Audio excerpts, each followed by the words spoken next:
The man confidently held an important document in his hand and, after reading it carefully, with a deep understanding of the situation, gave his approval for the capitulation of the Shidate Principality, thereby finally ending a long and difficult period in their history. The guards stood nearby, heads bowed in silent respect, as if acknowledging the importance of the moment and their involvement in the events unfolding before them. The emperor, seated on his throne, added solemnly that this had been his father's cherished dream, a dream which he had never been able to realize by seizing the lands beyond the iron mine. Margrave, with his head bowed and his eyes closed, listened with respect to the laudatory words of his master, who noted his merits and diligence in carrying out an important task. Placing his finger to his lips and bowing his head slightly, the emperor, with a warm, almost sly smile, declared that he had long considered how to reward this valiant man for his devoted service, which had played such an important role in the fate of the kingdom. The aristocrat's eyes widened in surprise when the king reminded him that the nobleman had an heir who had just come of age and was now ready to marry, which would open up new horizons for their line. This man's son was named Eric, and he was 24 years old. He had black hair, and his eyes, deep and mysterious, resembled bottomless pools. With a decisive wave of his hand, the emperor declared that he was ready to give his sister in marriage to the count's heir, seeing in this step not only political advantage, but also an opportunity to strengthen the alliance between their families. The princess was considered dead by high society, as no one had seen her at public events or noble gatherings for a long time, which gave rise to many rumors about her fate and led to doubts about the existence of the beauty. Margrave, inwardly dissatisfied with such a proposal, understood that it would be extremely inappropriate to openly refuse the ruler. He tried to hide his doubts, trying to find a compromise between duty and personal desires. The man on the throne confidently ordered the maids to bring the princess here so that the inhabitants could finally see her. This moment was long awaited, and also promised to be a real event for the entire kingdom. The door opened slightly, and in the dim light appeared the figure of a woman in a simple, modest dress, which, like darkness itself, shrouded in mystery. Slow steps and a reserved posture indicated that she was ready for an important meeting. The guards froze in complete shock, their faces drawn out in horror, and sweat trickled down their cheeks like rivulets, foreshadowing impending disaster, while they listened to the silence, afraid to utter a word, so as not to disturb the ominous atmosphere. A thin, dried-out and exhausted foot stepped barefoot quietly across the cold floor, making a barely audible sound, trying not to disturb the silence around and not to attract unnecessary attention to itself in this gloomy and deserted space. It was Miesa Esculier, who held her hair modestly, looking away. She wore neither a luxurious dress nor expensive jewelry, which emphasized her simplicity and modesty in this silent and cruel world. Eric looked at his future bride in surprise, feeling deep sympathy for her, as if realizing all the difficulties and trials that she had to endure on her way. The girl's eyes were blue, but lifeless and empty, devoid of shine, which gave her face a sad and mysterious look, as if she had lost something important and was now looking for it in the world around her. With a mocking smile, full of playfulness and mystery, the emperor, with slight disdain, ordered his shy sister to come closer, wanting to reveal secrets and make her feel awkward.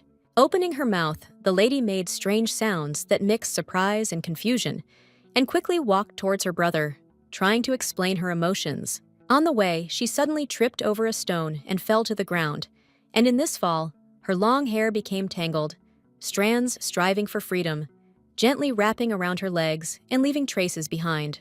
Like the devil, the man chuckled with a malicious smile, saying that his sister was a little unlucky with her health, but at the same time he was in no hurry to come to her aid, leaving his relative in a difficult situation. Margrave, deeply horrified by the emperor's cruelty and all that was happening in the kingdom, muttered that it would be a great honor for their family to welcome a princess who, despite all obstacles and misfortunes, could bring hope. Eric, who was standing nearby, added that he would also do anything to avoid disgracing the ruler's sister, even if it required significant sacrifices from him, since it was extremely important to preserve her dignity and respect. The king asked the young aristocrat to come closer to take a closer look at the future bride, wanting to appreciate her beauty and virtues, which could strengthen the union of their families. Footsteps were heard, and in the silence, the sound of men's patent leather shoes could be heard, confidently tapping on the floor, filling the atmosphere with a secret expectation and anticipation, as if each step brought the important moment closer. The nobleman knelt down next to the girl, who was covered in dirt and looked exhausted. Raising his head up, he saw in her eyes a mixture of fatigue and hope, as if he was looking for comfort and support in this cruel world. With his large hand, he carefully took the lady's fragile hand, as if he was afraid to hurt her. And at that moment, a feeling of protection and tenderness arose between them, which gave her confidence that she was not alone in this difficult world. Gently lowering his face to the woman's palm, Eric promised that from now on, he would take care of the princess and closely monitor her well-being, like a faithful knight, ready to protect the heroine from all adversity and danger. But suddenly, the lady snatched her hand away and, making a sharp movement, with unexpected speed, pushed the man away from her, as if wishing to create an insurmountable barrier between them that would protect them from unwanted intrusion. The beauty's face was distorted with fear and horror when she suddenly realized the seriousness of the situation that threatened peace and safety. Tears glistened in her large eyes, ready to break free. The king reminded his sister that she must behave well with her future husband, emphasizing the importance of their union and the need to strengthen family ties for the well-being of the entire kingdom. Miesa, taking a quick step, confidently headed back to her relative, leaving the guy alone in complete confusion, and with each step, his heart filled with anxiety and uncertainty, until she disappeared into the shadows of the hall. Kneeling down next to the ruler, she bowed her head obediently as he began to stroke her head like his pet, causing her to feel mixed feelings of submission and tenderness. Like an animal, the aristocrat could only utter individual syllables as she tried to pronounce the word count. The words stuck in her throat, and she suffered from this handicap as she desperately tried to express her thoughts and feelings. The cart moved slowly through the dense forest, its wooden wheels creaking on the uneven road, surrounded by tall trees that seemed to embrace it with their spreading branches, creating a mysterious atmosphere. Inside the carriage, shrouded in silence, sat Margrave with his charming wife, a beauty whose bright eyes shone even in the semi-darkness, and they exchanged tender glances, enjoying a moment of solitude away from the bustle. At last, the long and grueling war, accompanied by brutal battles that took many lives and left deep wounds on the earth, ended. Peace was being restored again, and people tired of fear began to find hope. The victors of this decisive battle were the brave members of the Cladden, whose sign, a ferocious bear framed by two crossed swords, proudly symbolized their unwavering strength, unity, and readiness to fight for freedom. However, the king did not like this, and so he decided to arrange a marriage, hoping to strengthen his power and achieve an alliance with an influential family in order to establish peace and stability in his kingdom. The wedding was to take place between the earl's son and his sister, which would be a significant step towards strengthening dynastic ties and ensuring a lasting alliance that would promote peace and prosperity in the kingdom. Night had fallen, and the high towers of the castle, illuminated by the soft light of the moon, mysteriously towered over the surrounding area, creating an atmosphere of mystery and grandeur, shrouded in silence, interrupted only by the distant sounds of the night nature.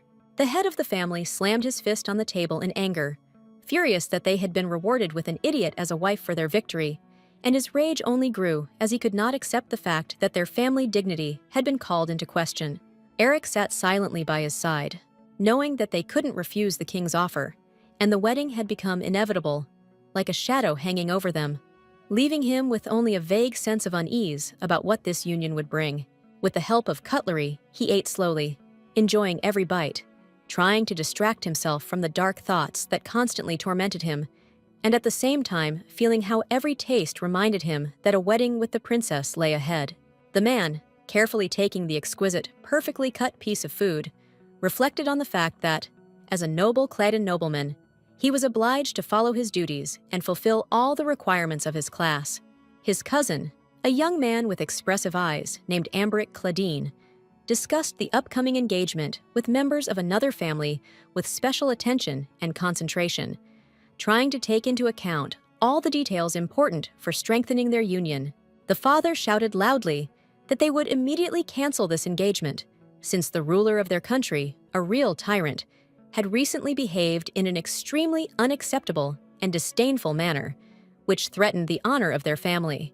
Thales stood near the majestic painting at the time, her calm gaze fixed on the men's animated conversation, but she preferred not to interfere in their heated discussion, keeping her thoughts to herself and remaining aloof. In her graceful hands, she held a bottle with an intricate engraving on the glass, which she was struggling to open, carefully turning the cap and trying not to attract unnecessary attention to herself. Finally, the thick wine slowly poured out of the bottle in a scarlet stream, sparkling in the light with rich shades of red, like precious stones, and creating an aura of velvety luxury around itself, with exquisite depth shimmering in every glimmer.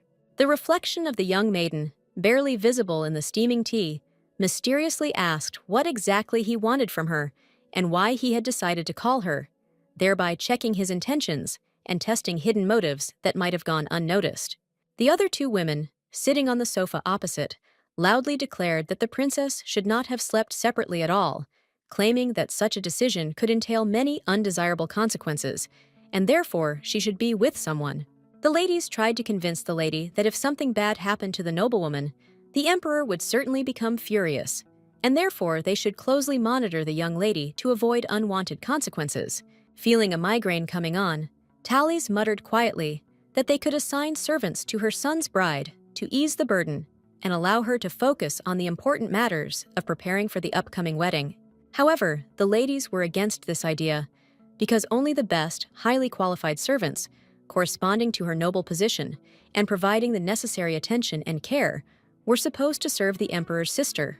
In the woman's hand, gracefully bent at the elbow, was a glass of deep red wine, which shimmered in the glass, reflecting the light and adding a mysterious shine to the female image, and also symbolizing exquisite taste and charm. With anger on her face, the lady asked if they meant that her son had to serve the princess, as it was offensive to their family and not in keeping with his position in society, which required respect and proper treatment. The woman drank the drink in one gulp, feeling the warmth of the alcohol instantly spread throughout her body, giving her courage and confidence that she was ready to express her thoughts and defend her position. Eric remained calm, looking away, realizing that this night was filled with bitterness and resentment in his family, as if an invisible weight was falling on his shoulders, forcing him to think about how to fix what was destroyed.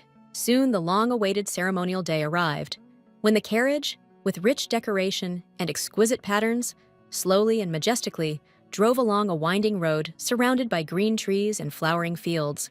The announcement of the engagement quickly spread throughout the village like a spring breeze, bringing joyful rumors and excitement to the hearts of the locals, who gathered in curious groups, discussing the details of this wonderful event. People, having recovered from the difficult trials of war, with smiles on their faces, took to the streets with flowers in their hands, joyfully celebrating the holiday and expressing their hope for a peaceful future that had finally arrived as a bright symbol of new life. Eric, dressed in white, stood among the celebrating crowd, but his face did not express delight. He was lost in his thoughts and knew the truth, which made this event bitter for him, since he understood that behind the mask of joy, there were hidden obscure secrets. The castle looked cold and luxurious, its marble walls sparkling white in the sun, as if personifying grandeur and inaccessibility, which was both attractive and alarming. The nobles were loudly discussing the arrival of a princess no one had ever seen, their voices intertwined in a friendly hum, full of curiosity and speculation about her appearance. Each of them tried to imagine what she might be like. One of the ladies, unable to restrain herself, began to talk about the rumors circulating around the princess. But, feeling that loud words could attract unwanted attention, she immediately covered her mouth with her fan, causing her face to light up with slight embarrassment. The count's family majestically entered the hall, filled with light and the scent of flowers, bringing with them an atmosphere of nobility and grace that immediately attracted the attention of all those present. One of the courtiers quietly whispered to the man that the emperor would not be able to attend the wedding, which caused the master's displeasure, his face distorted with disappointment and anger, and sparks lit up in his eyes. His hand clenched tightly into a fist, his fingers tensely grasping the air, as if trying to contain his emotions that were bubbling inside, ready to burst out. Every muscle in his palm was taut, reflecting his inner struggle and determination. With a flourish of his magnificent cloak, Margrave turned and strode confidently down the hall, his confident gait radiating authority and determination, drawing the gaze of all present as they watched his departure in bewilderment. The guests who had taken their comfortable seats at the magnificently decorated wedding reception were full of anticipation and excitement. They were all eagerly preparing for the beautiful ceremony, which promised to be an unforgettable event. The priest asked the groom to take his place so that the ceremony could begin as planned, and all guests could enjoy the important moment in the couple's life. Eric looked stunning in his white robes with intricate gold embroidery, and his hair was neatly slicked back, giving him a confident and stylish look that was perfect for the beautiful event. Soon the door opened, and Misa Esquilier gracefully entered the hall. The servants carefully supported the lady, helping her to walk forward hesitantly, which added a touch of nobility and grace to the atmosphere of celebration. The aristocrats began to actively discuss the ruler's sister, who could barely move and looked extremely weak. They wondered whether she was drunk or suffered from a serious illness, which caused them considerable concern. The priest and Eric waited patiently for the bride to appear at the altar, their hearts filled with excitement and anticipation, knowing that this moment would be the beginning of a new life for the newlyweds. The priest began his speech by explaining that the newlyweds were now bound in holy matrimony before God and society, and their union would be marked by sacred grace and love that they would share throughout their lives.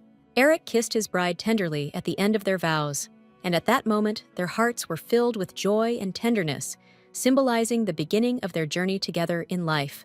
The large house was illuminated with delicate colors, and the many stars scattered across the sky like sparkling diamonds added magic to the evening, creating an atmosphere of fairy tale and romance where every corner was filled with light.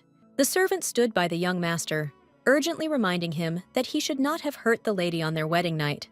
She assured him that they would come in the morning to collect the evidence of their first night.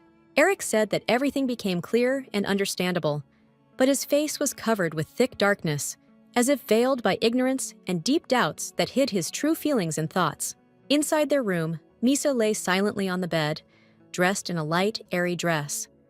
The female body was tied to the bed with a thin rope, creating an atmosphere of tension and anxiety, as if she was waiting for help or rescue. The surprised man froze in place, not expecting her to be treated so cruelly.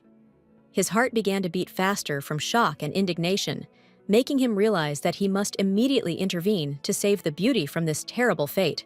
The man walked slowly towards her, confidently walking across the smooth floor, as if every step was filled with anticipation and a slight excitement that hung like a huge cloud in the air. The girl's eyes remained just as empty and lifeless.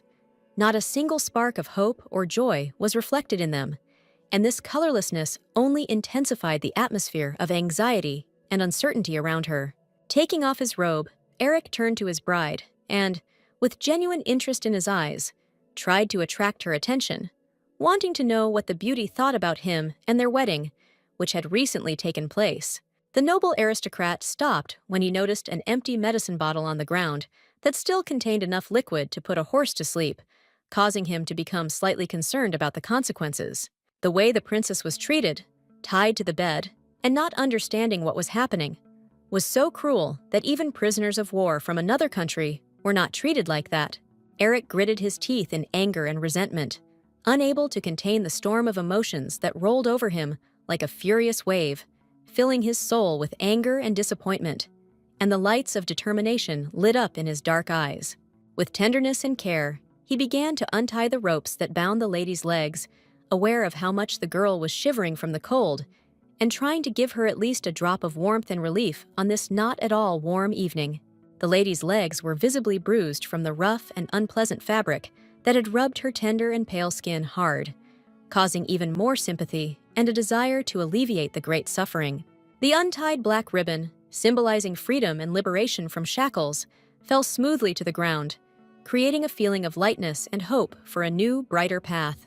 The beauty's wrists were free, but they were also chafed, like her neat ankles, which gave her a look of fragility and vulnerability, contrasting with her natural feminine beauty. Since there was no other choice, Eric, trying to calm his bride, asked her not to be afraid, because he himself had to crawl under the covers for a while to hide from the cold night air. When it was all over, the man took a deep breath and began to tell his wife about himself, explaining that as a child, he had been an only child and had suffered a terrible loss. His younger sister had died horribly, leaving his mother in grief. The beauty's face was blank and lifeless, without a single sign that she could understand human speech. But despite this, Eric continued to tell his story, hoping that in this way he could give at least a little comfort. The man gently and affectionately took the woman's long fingers into his hands, trying to give them warmth and tender care that can warm even on the coldest days. Amidst the long and monotonous chatter, Misa closed her eyes and finally fell into a sweet and peaceful sleep, leaving all her worries and anxieties behind, feeling the world around her gradually dissolve. The aristocrat himself stood up from his seat, realizing that he still had to create the illusion that they had actually had a first wedding night full of passion and romance. This lie was supposed to help the maiden remain innocent. The man's gaze lingered thoughtfully on the cloudy glass goblets, as if he was searching in their opaque depths for answers to his long-standing and painful questions that tormented his soul and gave him no peace. Morning came, and a soft blue sky spread over the castle, filling its majestic walls with soft light and creating an atmosphere of magic, silence, and peace. Nature itself welcomed the new day. Eric held the blood-stained sheet in his hands, showing this strange evidence of their first night, which came to him with bitter memories and a genuine sense of anxiety. The lady, looking at her friend with a serious expression on her face, declared that she intended to hand over this cloth to the priest, who would be able to verify the veracity of the state of the connection between the young people and check whether it was true. The ladies stepped forward confidently, knowing that their task was to help the princess change her clothes so that she would look truly dignified as a true lady, radiating grace and elegance in every movement. However, Eric blocked their way, explaining that his wife was still sleeping and needed rest after a long day full of worries and cares, to restore her strength and meet the new day with a smile. Obediently, the maid stepped back and walked away, leaving behind the soft whispers of their conversations and the feeling of discontent that hung in the air. The man returned back to his chambers, confidently closing the glass doors to protect himself from prying eyes and create an atmosphere of privacy necessary for reflection and rest. Inside, on the floor, sat Misa Esquilier, who, like an invisible thief, tirelessly bit the coat of her handsome and incredible husband, leaving visible traces of her pranks and antics on the fabric. A worried Eric, slightly embarrassed, asked the lady to stop taking apart and tasting the clothes, explaining that it was completely inedible and absolutely inappropriate in this situation, since the clothes were intended for something else. As an alternative, he offered his wife, with a kind smile, to enjoy a delicious croissant that had just been baked and was perfect for a snack. The girl happily accepted the offered food and, smiling, began to enjoy every piece with pleasure, forgetting about all her worries and immersing herself in the indescribable taste. With a warm smile on his face, the Count's son said that he was sincerely glad that he was able to please his beloved wife, filling her day with light, happiness, and genuine joy, which was reflected in the woman's eyes. Eric soon returned back to his home, where he was happily greeted by a cozy atmosphere and warm light, creating an atmosphere of calm and security, reminding him how important it is to enjoy the simple pleasures of life. He did not come alone, but in the company of the princess, who was carefully accompanied by maids, holding the beauty on her feet and carefully supporting her so that she would not get lost in the crowd. Family treated the newly arrived daughter-in-law with coldness and distrust. Their stern looks and reserved expressions spoke volumes, and the maid stood nearby, seemingly watching what was happening warily. Margrave, turning away with a slight irritation, ordered his son to go and rest in his chambers, observing that he was probably tired from the busy day and the many worries he had had to endure. Suddenly, the servants cried out in fear, asking the foolish princess to come down from the bear statue, which she had decided to climb out of curiosity because it was very dangerous and could lead to disaster. Eric rushed to his wife's aid, deftly picking up the princess of the kingdom in his arms and carefully helping her return back to Earth, where the sweet girl could feel safe again. Margrave, upset and gritting his teeth with anger, thought with displeasure that his son had married a lady who could not put two words together. not understanding how this could have happened and what they could have discussed in family circles. Margrave, upset and gritting his teeth with anger, wondered how his only son could marry such a stupid lady who could not string two words together, and what they could discuss in family circles. He ordered the maids to go and rest to recuperate after a hard day's work, full of worries and troubles, because they needed to gain energy before the new tasks that lay ahead. He ordered the butler of their aristocratic family to treat the lady with special care, as she was still feeling unwell and needed care and attention to restore her health and mental balance. The mother watched her son closely from the side, trying to understand how the boy was coping with difficulties and what feelings were currently overwhelming him, because it was important for her to know about his well-being. However, her feminine, cold expression on her face expressed nothing, remaining imperturbable and mysterious, which gave rise to a feeling of inaccessibility and mystery in those around her. Soon the whole family will gather around a generously laid dinner table to enjoy the warmth of fellowship, delicious dishes, and a pleasant atmosphere of home comfort, sitting quietly and silently at their places. Eric was determined to take care of his bride on his own, not wanting to burden other people with his problems, and wanting to do everything he could to ensure her comfort and happiness. The courtiers mockingly stated that the young noblewoman always caused a lot of trouble during dinner parties, her unpredictable behavior causing surprise and mocking laughter among those present. When the conversation turned to food, the aristocrat, with a smile on his face, offered his wife a piece of tender meat so that she could enjoy the exquisite taste and delight her senses with a real culinary masterpiece. Taking a piece of food into her mouth, the lady began to chew, enjoying every sip, which reminded her of the subtle notes of taste and the skillful craftsmanship of the cook who had prepared this treat.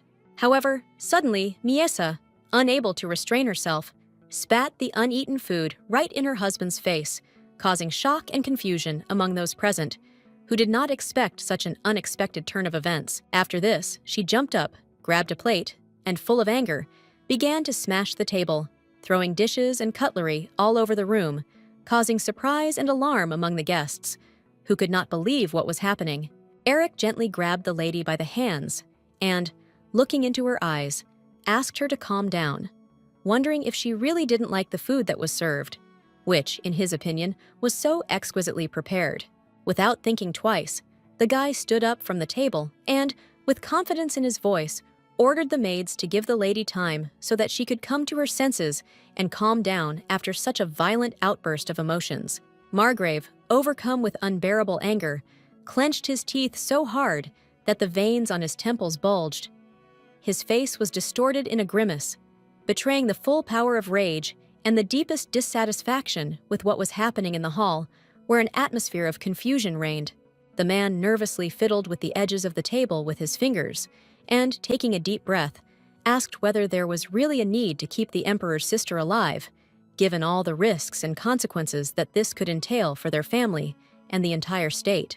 His wife, raising her hand in the air, tried to attract the attention of those around her, to also express her opinion, full of anxiety and determination, adding her voice to the discussion of an important issue that concerned their future.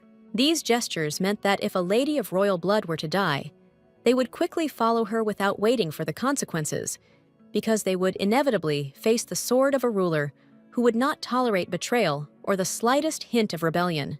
The carriage depicted the mighty kingdom of Esquilier, representing greatness and wealth, with elegant patterns and symbols that emphasized its status and power among neighboring states, causing admiration and respect. There were 3 families that were called the pillars of this world, each of which played a key role in maintaining order and stability, as well as strengthening the power of the kingdom, passing on their traditions and wisdom from generation to generation. The Salakas family was responsible for the internal stability of the kingdom, wisely keeping swords and armor and providing protection from internal threats, maintaining order and peace among the subjects, and promoting prosperity and harmony in society.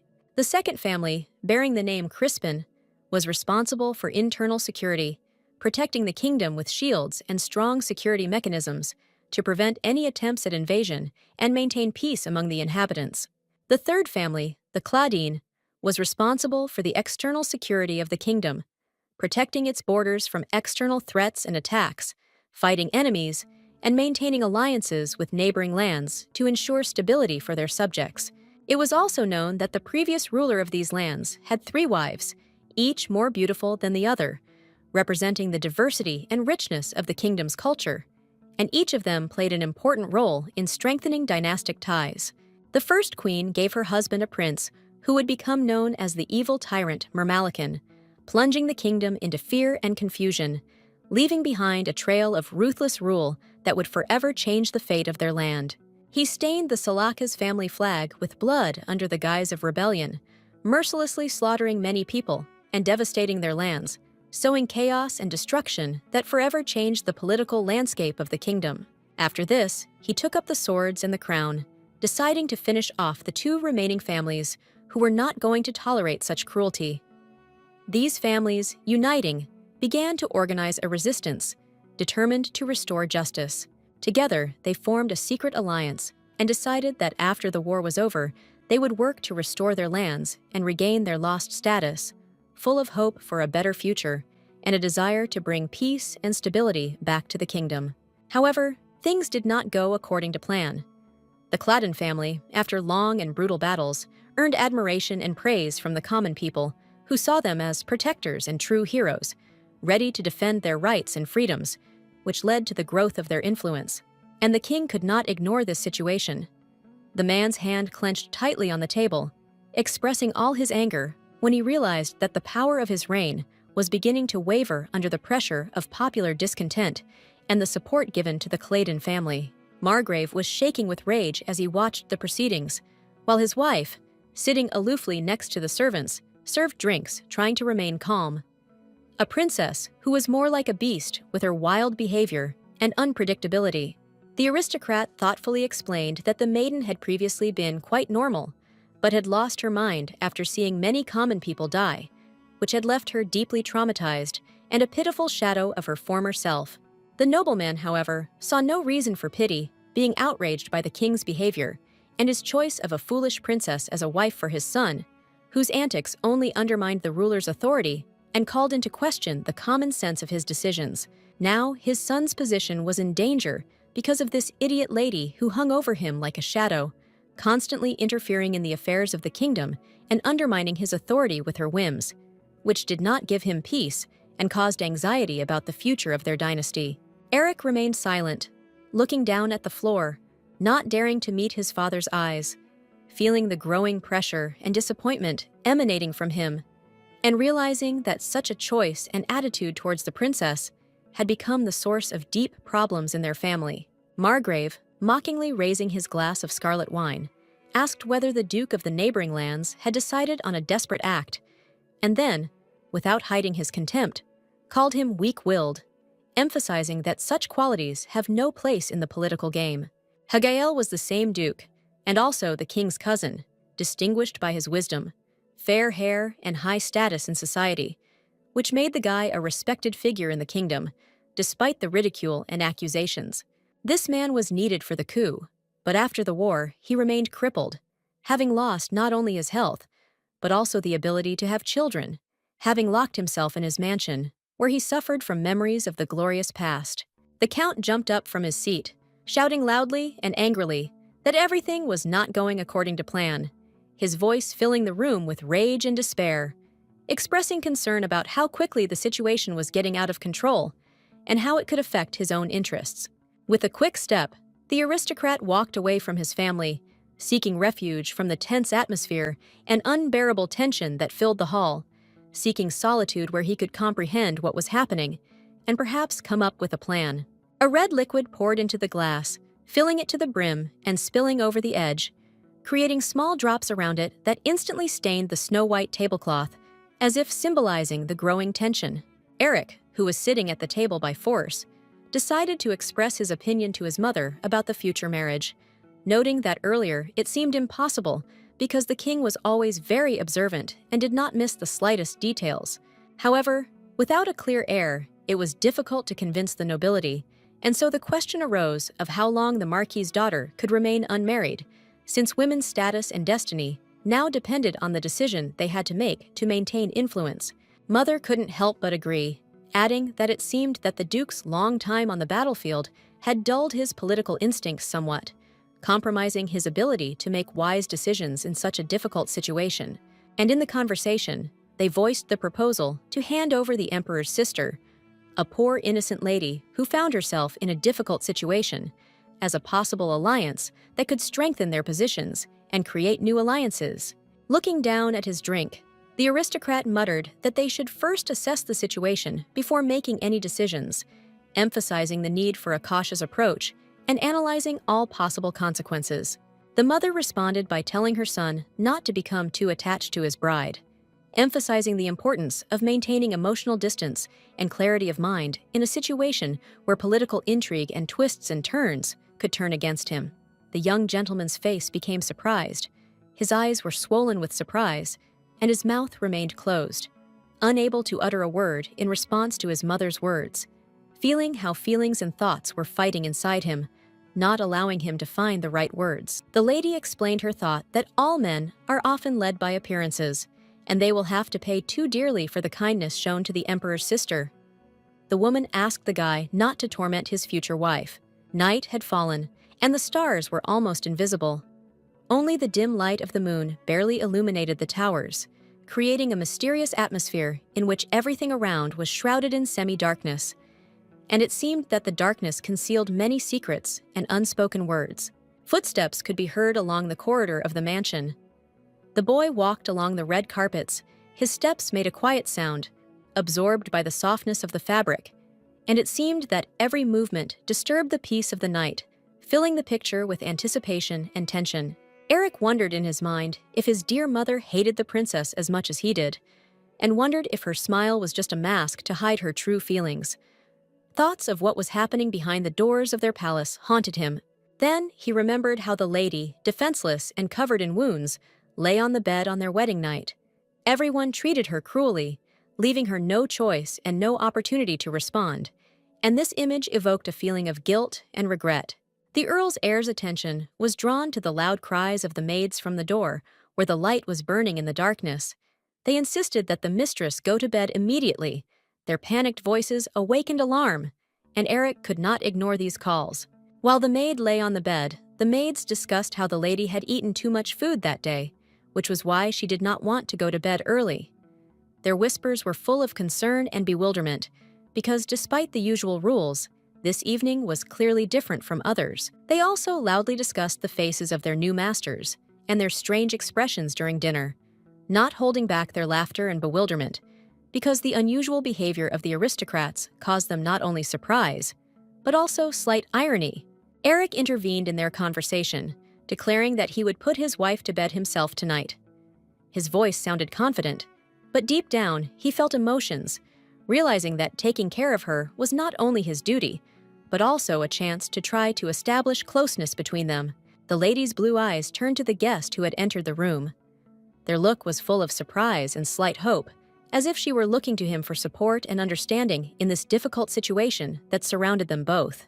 The servants looked down, ashamed that their gossip had been discovered, and then, slightly embarrassed, declared that they would come in the morning to check on the young lady, trying to escape the awkward situation and restore comfort.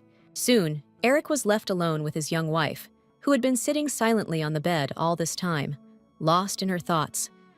The silence between them hung like an invisible barrier, and he felt the weight of words and omissions filling the space. As Misa began running her hands through her hair, trying to comb it, Eric said that she was in a good mood today, trying to lighten the mood and draw her attention to himself, while his words sounded like a gentle compliment. Sitting down next to the beauty, Eric added that this was their capital estate, and now they would travel here and then to Clayton's house, trying to create a feeling of a cozy home and share their thoughts with her. The guy's face looked at the girl, whose clothes had not changed, the same white dress, with embarrassment and sadness, and he wondered if she really had any other clothes. In this simple but bright outfit, the lady looked especially fragile and vulnerable. Misa raised her surprised face, noticing the interlocutor's intent gaze on her. Her heart beat faster, and curiosity flared in her eyes, because the girl felt that there was something more hidden in his gaze than just interest. The woman's lips pursed into a duck-like shape, and drool began to flow from them, creating a comical yet touching image that made Eric suppress a smile despite the seriousness of the moment. It was a reflection of her embarrassment. Miesa began to spit on her husband like a child, showing her playfulness and genuine sincerity.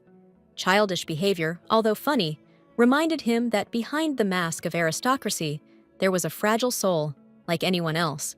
Placing his hand on his bride's back, the husband declared that as soon as he finished work, he would join her in bed. The words were soft and encouraging, promising intimacy, and in that moment, he felt something more growing between them. Before leaving, Eric added that she could call him if she needed anything. His voice sounded encouraging and caring, as if confirming that he would always be there, ready to help, and this promise gave her confidence. The full moon was visible through the window, shining with a bright, silvery light, filling the room with a soft glow and creating a magical atmosphere. The moonbeams danced along the walls, casting gentle shadows and making everything around seem mysterious and romantic.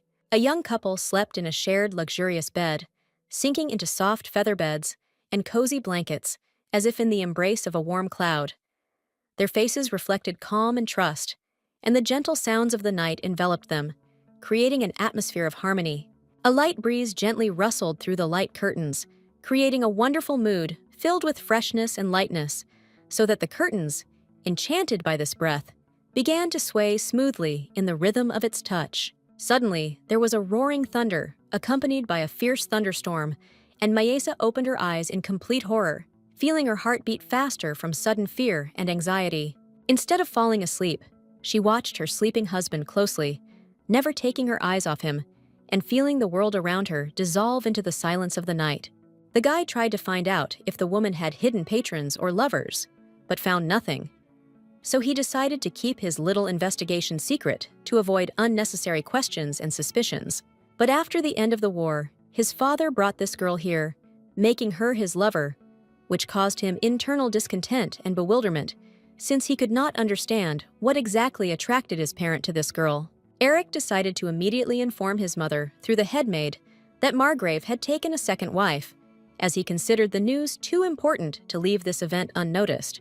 In response, the noblewoman indifferently stated that she did not want to hear about it and would prefer to see the face of her disgusting husband as little as possible, feeling that this news would only add unnecessary worries and anxiety to her. So said the letter that arrived, leaving Eric with a sense of uncertainty and anxiety about how things would play out next, and causing him to struggle internally between his desire to understand the situation and his fear of the consequences. Reading the lines of the letter, Eric smiled tightly, realizing that it would be easier to divulge information about his father's second wife if she had any connections in aristocratic society.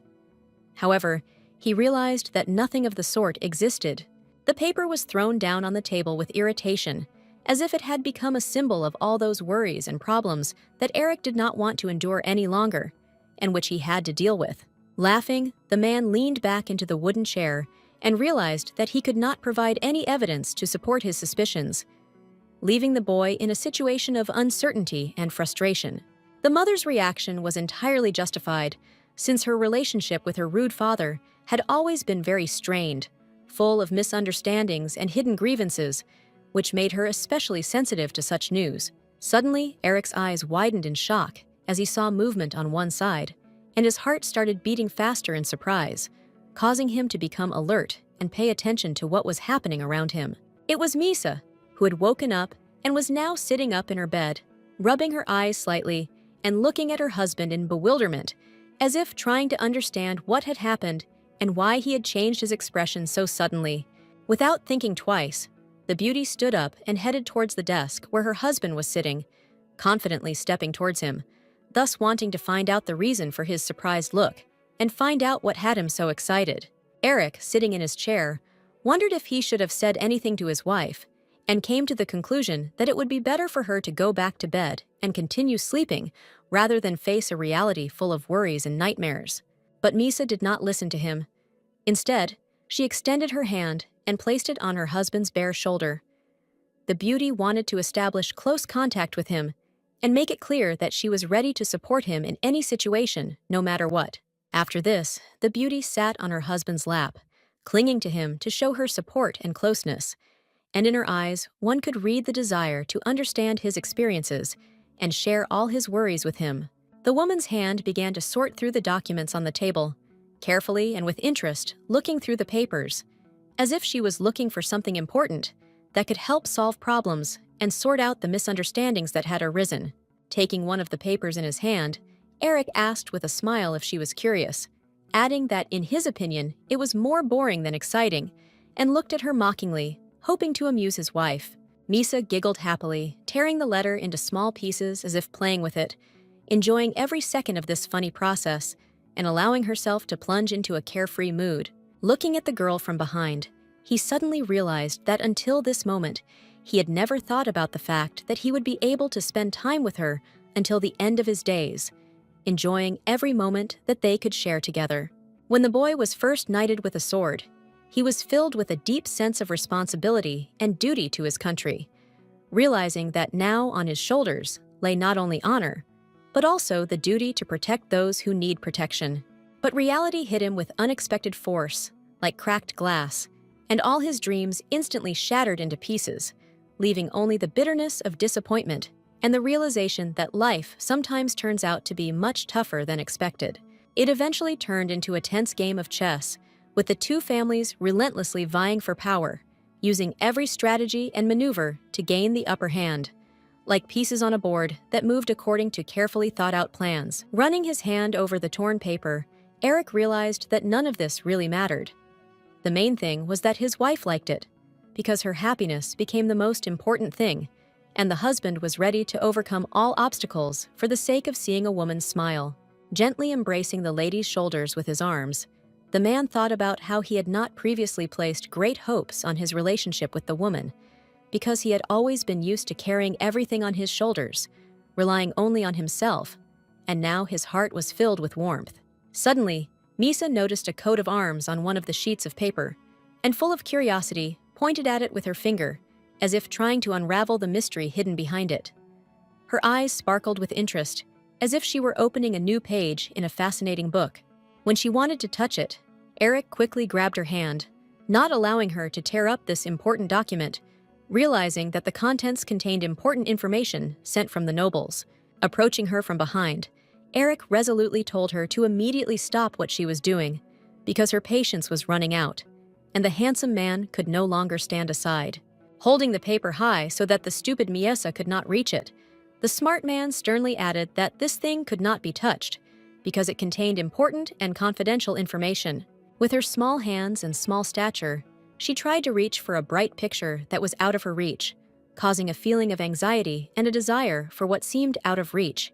A new day dawned, and the mansion continued to stand, radiating incredible beauty, but at the same time leaving a feeling of coldness and inaccessibility, as if guarded by secrets hidden behind high-rise walls. The maid stood next to her mistress and asked whether it was worth preparing the brazier for the upcoming concert, because it was already March outside, and the cold wind reminded of the need for warmth and comfort on this spring day. The aristocrat, reading the document carefully, nodded and agreed, saying that this year the winter had been significantly colder than usual, and this circumstance required special attention to preparation for the upcoming events. Suddenly, the princess entered the room, followed by her servants, persistently asking their mistress to walk more slowly so as not to confuse the others, and so that no one would lose sight of her in this bustle. Tired, sweet Miesa simply lay down on the floor in the middle of the room, closing her eyes and allowing herself to forget about all her worries and anxieties for a moment, immersing herself in the silence and peace of the surrounding world.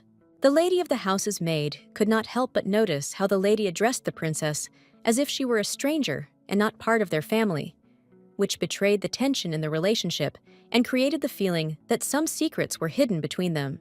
The noblewoman indifferently confirmed that until now she did not know how to properly address the strange and stupid sister of the emperor himself without hiding her displeasure and disdain towards her. It was only an empty formal rule. Smiling graciously, the lady explained that she had spent a long time abroad, and then asked the princess's servants how to address the young lady, sincerely hoping that misunderstanding would not cause discontent. Receiving silence in response, the woman became convinced that her daughter-in-law's servants were useless, and therefore decided to seek advice from her maid, who, as it seemed to her, could give more useful recommendations in this situation. The aristocrat remembered that the princess had a name, and so decided to call her by that name, hoping that it would soften the atmosphere and help establish a warmer interaction between them. Miesa, hearing the familiar word, immediately jumped up from her seat, responding with curiosity and hope that this appeal concerned her and would bring some important news or opportunities. She smiled widely, revealing her teeth, and in this sincere smile, one could read happiness and joy, as if she was ready to share her mood with those around her who were standing nearby. The noblewoman was pleased with this reaction, glad that she had managed to establish contact with the strange girl, and this interaction gave her hope for further rapprochement and understanding. When asked to take care of the girl, the lady agreed and added that the maids could leave and rest, thereby showing concern not only for the new tenant, but also for her servants, appreciating their work and need for rest. The servant turned away silently and, without saying a word, walked out of the hall, leaving behind a feeling of incompleteness and slight tension in the air, as if she carried with her unfinished thoughts and feelings. The servant standing next to the noblewoman sighed heavily, trying to maintain a perfect appearance in front of the servants from the emperor's palace, and her tension was visible in every movement. The lady was struggling with her inner experiences. The noblewoman smiled mysteriously, wanting to figure out why the princess's own maids were allowed to show such laziness and incompetence towards their young mistress. Curiosity only fueled her interest in the secrets hidden behind these relationships. While the adults were talking, Misa thoughtfully looked at the carpet, running her finger along its patterns, immersing herself in her thoughts, and allowing herself to be distracted from the conversations that seemed distant and insignificant to her. Tallies turned to Adele, who was standing nearby, and asked for some headache medicine, hoping that a simple remedy would help ease her condition and restore her clarity of mind to continue the conversation. One of the maids handed the lady's assistant a tray on which cups and treats were neatly arranged, ready to be served, giving the atmosphere a cozy and friendly atmosphere and inviting everyone to gather at the common table. On the metal surface, slightly covered with a light layer of dust, homemade cookies, a transparent glass, and a jug with a mysterious medicine were comfortably located, creating a feeling of forgotten moments and serenity.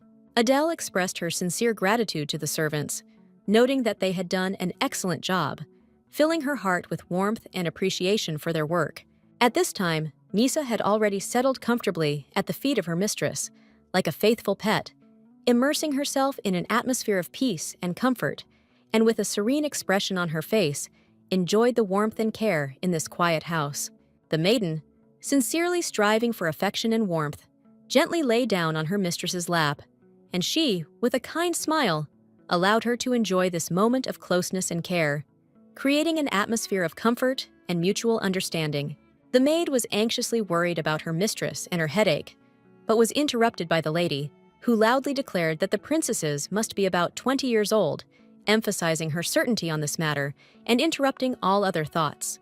Thoughtfully, the lady added that there were rumors that the emperor's sister had witnessed a bloodbath at a young age, after which, overcome with horror, she lost her mind, which forever changed her fate and left a mark on the life of the beauty. In the lady's eyes, there arose sincere pity and sympathy for the poor, beautiful child, who seemed to be surrounded by invisible clouds of grief and fear, causing a desire to help and protect him from all misfortunes.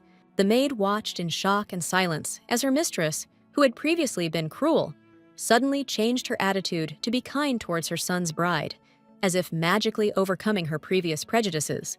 As the lady gently stroked her head, Misa glanced at Adele, who stood next to her, watching this touching scene with curiosity and warmth, feeling a sense of understanding and support in the air. The beauty's eyes were bright blue, but there was some emptiness and fog in them, as if they were hiding inaccessible secrets. Her mouth was slightly open, giving her face the appearance of a mystery, leaving those around her in the dark about what the lady was really thinking. Suddenly, there was a loud clap of thunder, and a fierce thunderstorm came down from the sky, causing the sweet princess to open her wide eyes in horror, full of anxiety and uncertainty, and look around in horror. However, suddenly, Talies stepped aside, saying that it was time for the princess to trim her long nails and carefully brush her long, shimmering hair to complete her flawless look. Eric was also shocked by the information from the butler, who informed him that his wife had spent the entire morning in the company of her cold mother, which caused him mixed feelings and deep thoughts about family relationships. Confident footsteps in heavy boots could be heard, quietly making their way across the soft, fluffy carpet, filling the room with a light echo that broke the oppressive silence and made everyone pay attention to the approaching person. The man was walking down the corridor when he suddenly heard loud cries from courtiers trying to help a royal person in distress, which made him feel anxious and want to find out what was going on. However, Taliez was adamant and firmly told Adele that she would cut the princess's nails herself, who was carefreely lying on the sofa, looking up at the ceiling and lost in her thoughts, as if ignoring everything that was happening around her. The ladies froze in anticipation as another man entered the room, curiously asking what they were doing, and their faces instantly filled with confusion and uncertainty. One of the ladies' hands held the princess's leg tightly, trying to keep it in place, while in the other hand a pair of sharp scissors gleamed, ready to cut, creating an atmosphere of tension and anticipation. The mother calmly explained that she was helping another girl with her nails because she had become uncomfortable walking while walking, and she could not allow herself to feel uncomfortable, especially when the streets were so beautiful. At a young age, even little Eric did not receive as much care and attention from his mother as he does now, and this left a deep mark on his heart, making him dream of being loved and protected. The adult mother cared for him, but from afar, looking at him coldly and indifferently, with her long hair fluttering in the wind, as if trying to keep a distance between them and hide her true feelings. The woman's face always remained emotionless, as if behind the mask of coldness, there was hidden a deep rationality that did not leave the features of her expression and gave her a mysterious, detached look. But now she looked at the princess with a tenderness and affection that was completely unusual for her, and it filled the atmosphere of the room with unexpected warmth and softness, as if she had once again found a part of herself that she had long forgotten. This expression appeared on the face when the maiden looked at her youngest daughter, Rosie, who died at a young age, filling the heart with nostalgia and evoking warm but bitter memories of those days when they were connected by an invisible thread of love. The mother projected the image of Rosie onto the princess, seeing similar features and the same eye color, which caused mixed feelings in her, the joy of memories and the bitterness of loss, filling her soul with both the light and the shadow of the past. Eric extended his hand towards the woman, saying that he wanted to take care of his wife himself and cut her nails, wanting to demonstrate his love and care that seemed to be lost in the hustle and bustle of everyday life. With determination and persistence, he snatched the device from the gentle female hands, thus wanting to free it from their dominion and take it for himself, demonstrating his strength and confidence. His mother's behavior became too wild and intrusive at the mere mention of little Rosie, causing a storm of emotions in her that left no room for calm and reasonable reflection. Eric tenderly took the lady's foot in his hand, gently supporting it and conveying his care and attention, which created a feeling of warmth and trust between them, as between close people who share a special connection and understanding. He carefully began to cut her nails, being careful and attentive, not wanting to harm the lady and trying to make this process as comfortable as possible for her. The beauty watched her chosen one with slight interest, lying on the sofa and not showing the slightest disobedience, as if enjoying the moment and his attention to herself. Suddenly, Adele felt a heavy negative aura spreading around her, as if dark clouds were gathering in the air. Her mouth hanging open in confusion, she turned her gaze to the source of this inexplicable anger, feeling fear creeping into her body. There, on the soft coverlet, lay the princess, her lips pouting, biting them angrily, and with a furious look, full of irritation and discontent, as if the whole world was disgusting and unbearable to her. Adele suddenly remembered the medicine that was supposed to help the princess, and the sweet cookies neatly laid out on a tray nearby. The lady hoped that this would not only ease the princess's suffering, but could also lift her spirits a little. Without thinking twice, Adele grabbed the tender cookie with the delicious icing and, without thinking, shoved it into the princess's mouth, believing that the sweet taste would be able to cheer her up and make her forget about all the grievances that so darkened her beautiful eyes. Everyone froze in anticipation of the girl's reaction, who, calmly chewing the pastry, seemed immersed in her own thoughts, as if she was looking for answers to questions that troubled her tender soul in this activity. Adele explained her actions by noticing how uncomfortable Miesa felt, and decided to give her a pleasant surprise by giving her sweets to cheer up the princess and create a friendlier atmosphere. Thalys, holding back her laughter, covered her mouth with her small hand, trying not to give away her amusement when she saw how funny the situation that was playing out in front of her looked from the outside. A quiet and mysterious night had arrived. The full moon rose majestically into the sky, illuminating the surroundings with a soft and cold light that gently touched the earth, creating mysterious shadows and filling the world with the feeling that nature itself was holding its breath. Sitting at the table with his wife, Eric attentively helped her with her food, insistently asking her to chew each spoonful thoroughly so that she could enjoy the taste and not rush through her meal.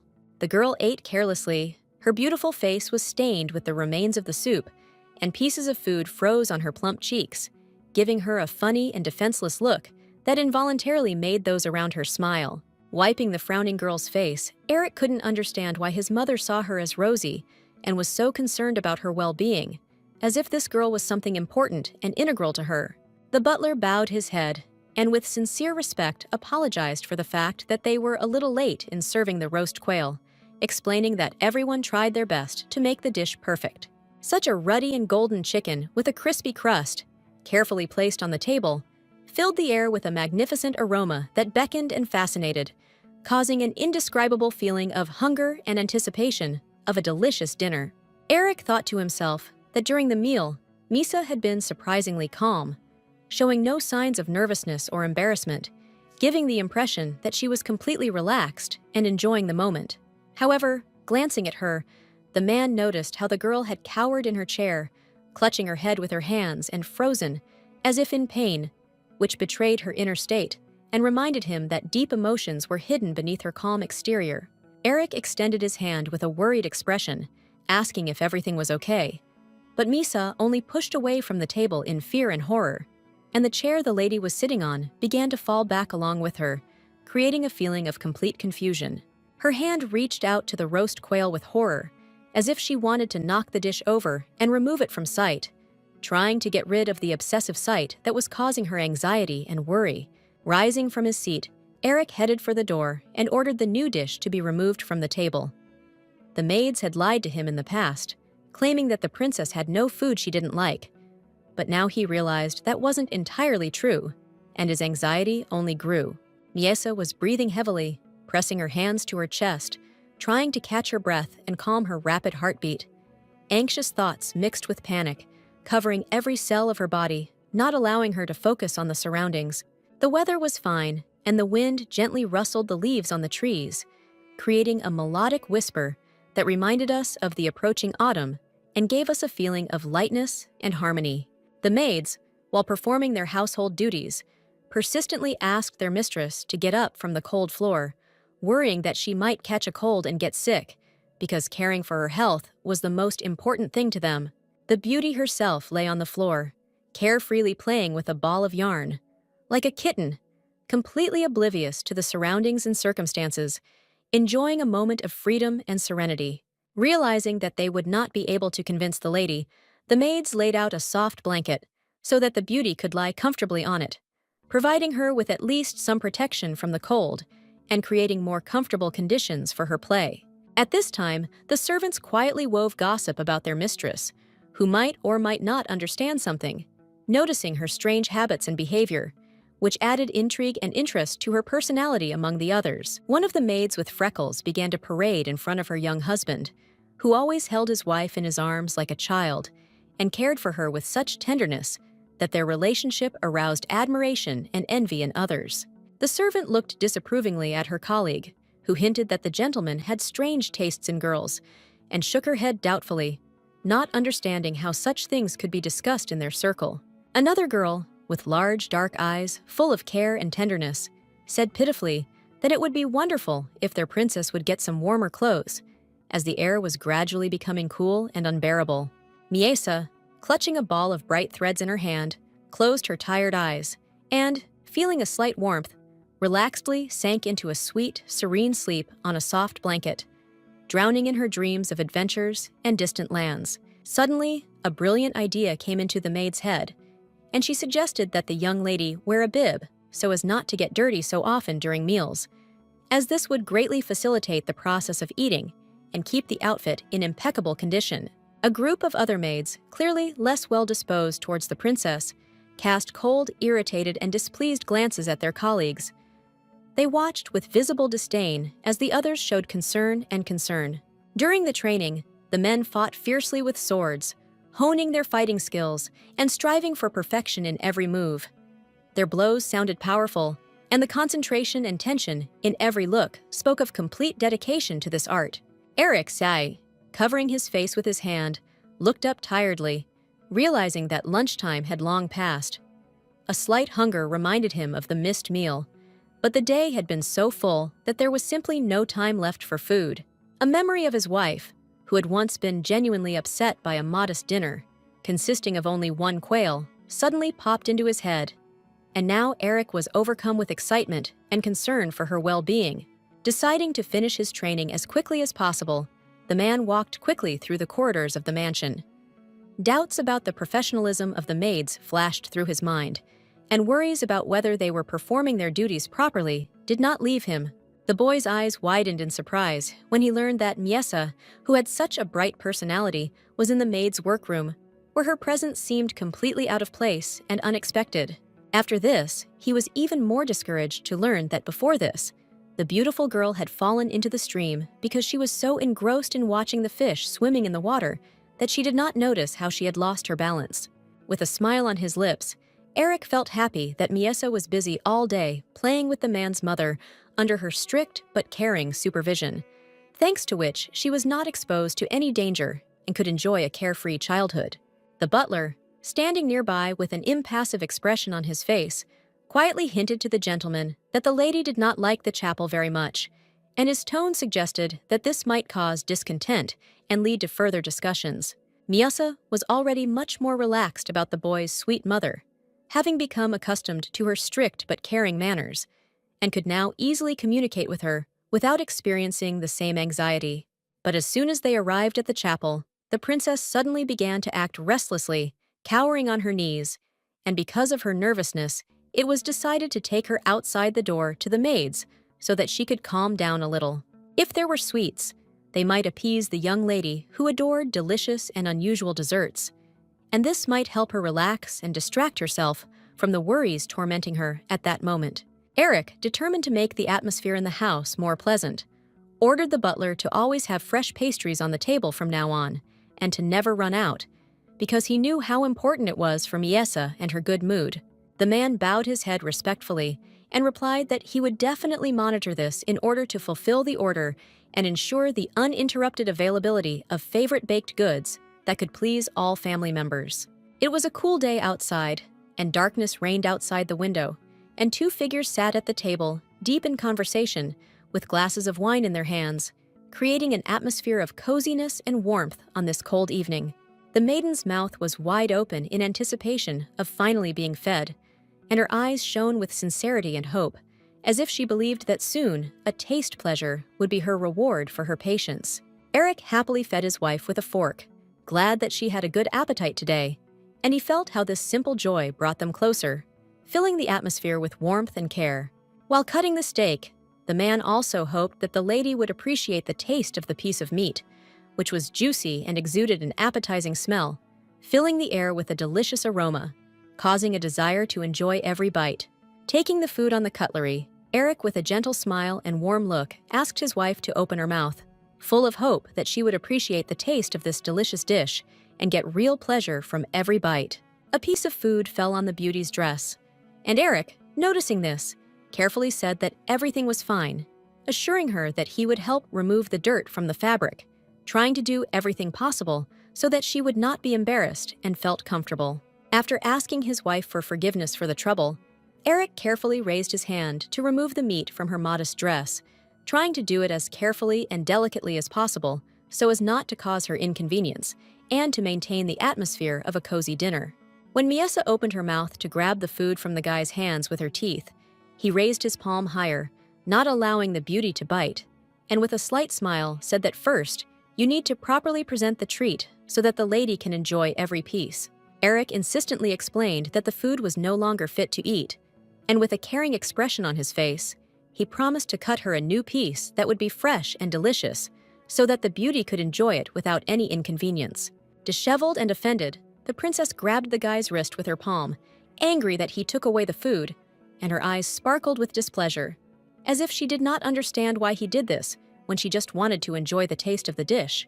Without thinking twice, the princess bit her husband's fingers, wanting to get the meat back, and her determination only emphasized how much she wanted to enjoy the taste of the dish.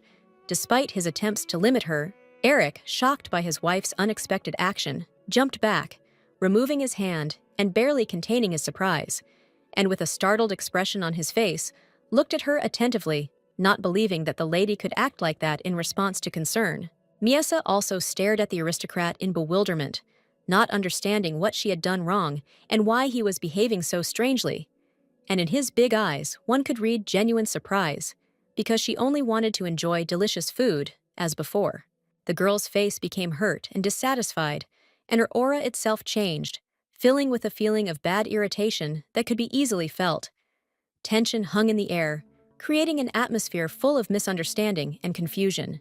The hands grabbed the fabric tightly and pulled it towards themselves, as if trying to free themselves from everything that was in the way. And in this movement, there was a strong determination and desire to regain control of the situation. With this sudden movement, all the dishes from the table flew onto the floor, splashing and breaking on the ground, creating real chaos and confusion that instantly engulfed the room, and the sounds of falling dishes resounded like thunder in the silence. The maid, intrigued by the loud sounds and noise, opened the door to see what was going on inside, and her curiosity grew with each passing moment as she tried to understand what had caused such a commotion in the room. An unusual picture appeared before her. The gentlemen were sitting at the table, all covered in food, and a plate was awkwardly balanced on the beauty's head, which added to the comicality of the situation and made the maid open her eyes wide in surprise. Taking the soiled princess with her, the woman thought that it must be very tiresome for an aristocrat to spend time with such a clumsy lady, and a picture full of curiosities and misunderstandings arose in her mind. There was a hand lying on the man's knee, and one of the fingers was adorned with a bite mark, a mark left by teeth, which spoke of a recent incident and brought a slight irony to the atmosphere, despite all the seriousness of what was happening around. Night fell and the couple lay down in bed, covering themselves with a blanket that separated them on opposite sides, creating a sense of distance and tension, as if each of them was trying to find solace in their own thoughts. The guy's hand clenched into a fist, and his head was in complete disarray, as if his thoughts were rapidly getting mixed up with each other. The veins on his forehead bulged with tension, betraying the internal struggle and storm of emotions that were covering him completely. A memory came to him of the moment when the beauty wrapped her mouth around his fingers and bit them, leaving them with a feeling of unexpected pain, and at the same time, a sweet tension that made his heart beat faster. Although Misa was his wife, her behavior was no different from that of a child or a pet, causing him both affection and slight irritation, as if her naivety and carelessness overshadowed all the seriousness of their relationship.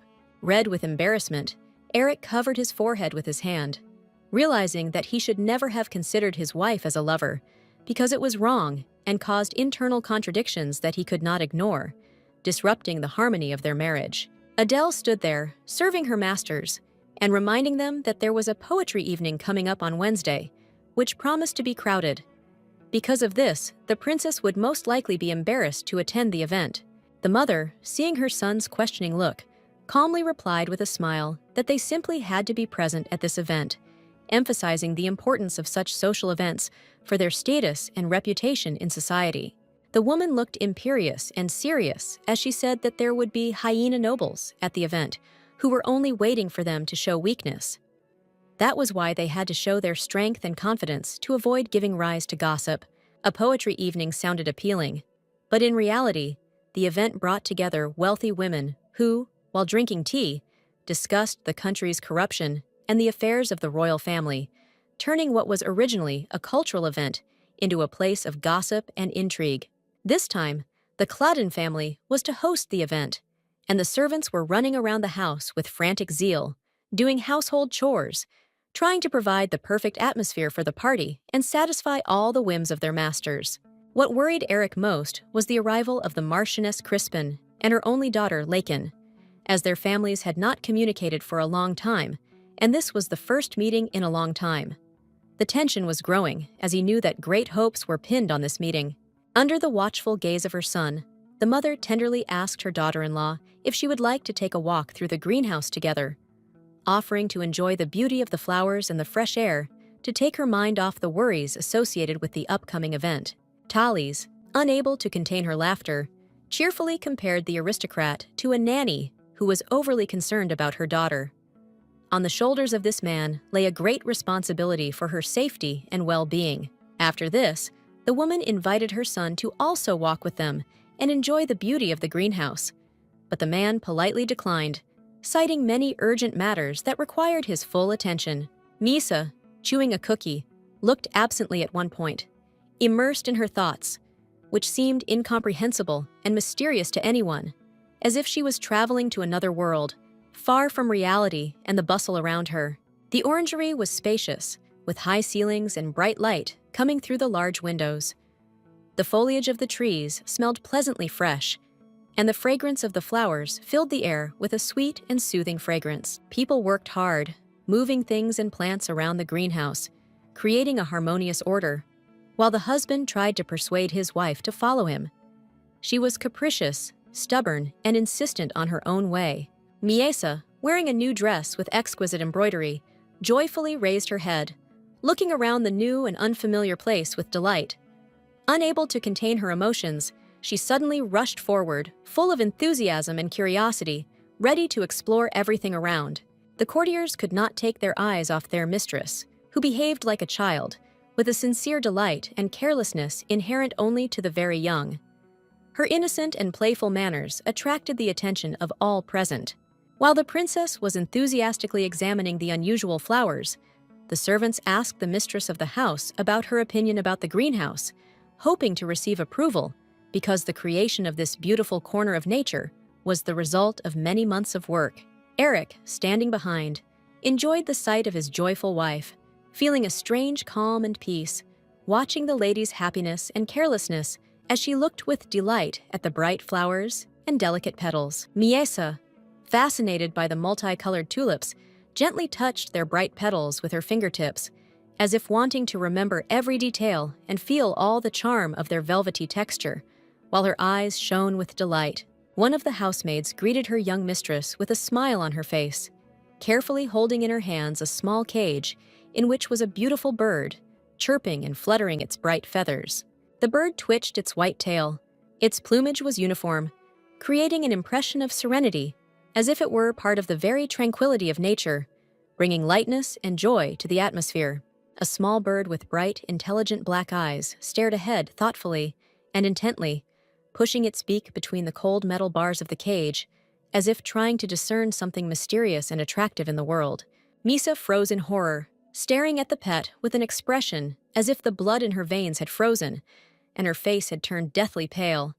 Her gaze, full of alarm and genuine fear, was riveted on the creature. Her eyes were empty and lifeless, not noticing anyone in front of her, as if the soul of their owner was sliding somewhere far away, drowning in her own thoughts and experiences. In her memories, one after another, flashed the gloomy silhouettes of black crows circling in the stormy sky, under the deafening peals of thunder and croaking frighteningly, foreshadowing impending disaster and making her heart clench with fear of the unknown. The bird spoke to the girl in a quiet but confident voice, hinting that her mother had probably made a mistake and that the girl deserved to be punished, even for a minor offense, because order must be maintained, no matter how cruel it may seem. The pet chirped loudly, opening its beak wide like a small monster, making a shrill sound that filled the room and made everyone turn towards it in surprise and slight fear.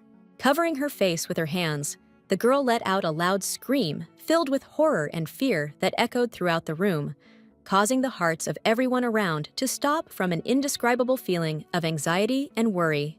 The beauty, unable to withstand the pressure of all the emotions, suddenly fell onto the cold floor of the greenhouse, feeling the coolness penetrate her body and make it tremble, while thoughts about what happened flashed through her head. The maids froze in fear and anxiety, looking at their mistress, who fell unconscious on the floor, their hearts filled with anxiety and their eyes widened in horror, because they did not know how to help her in this anxious moment.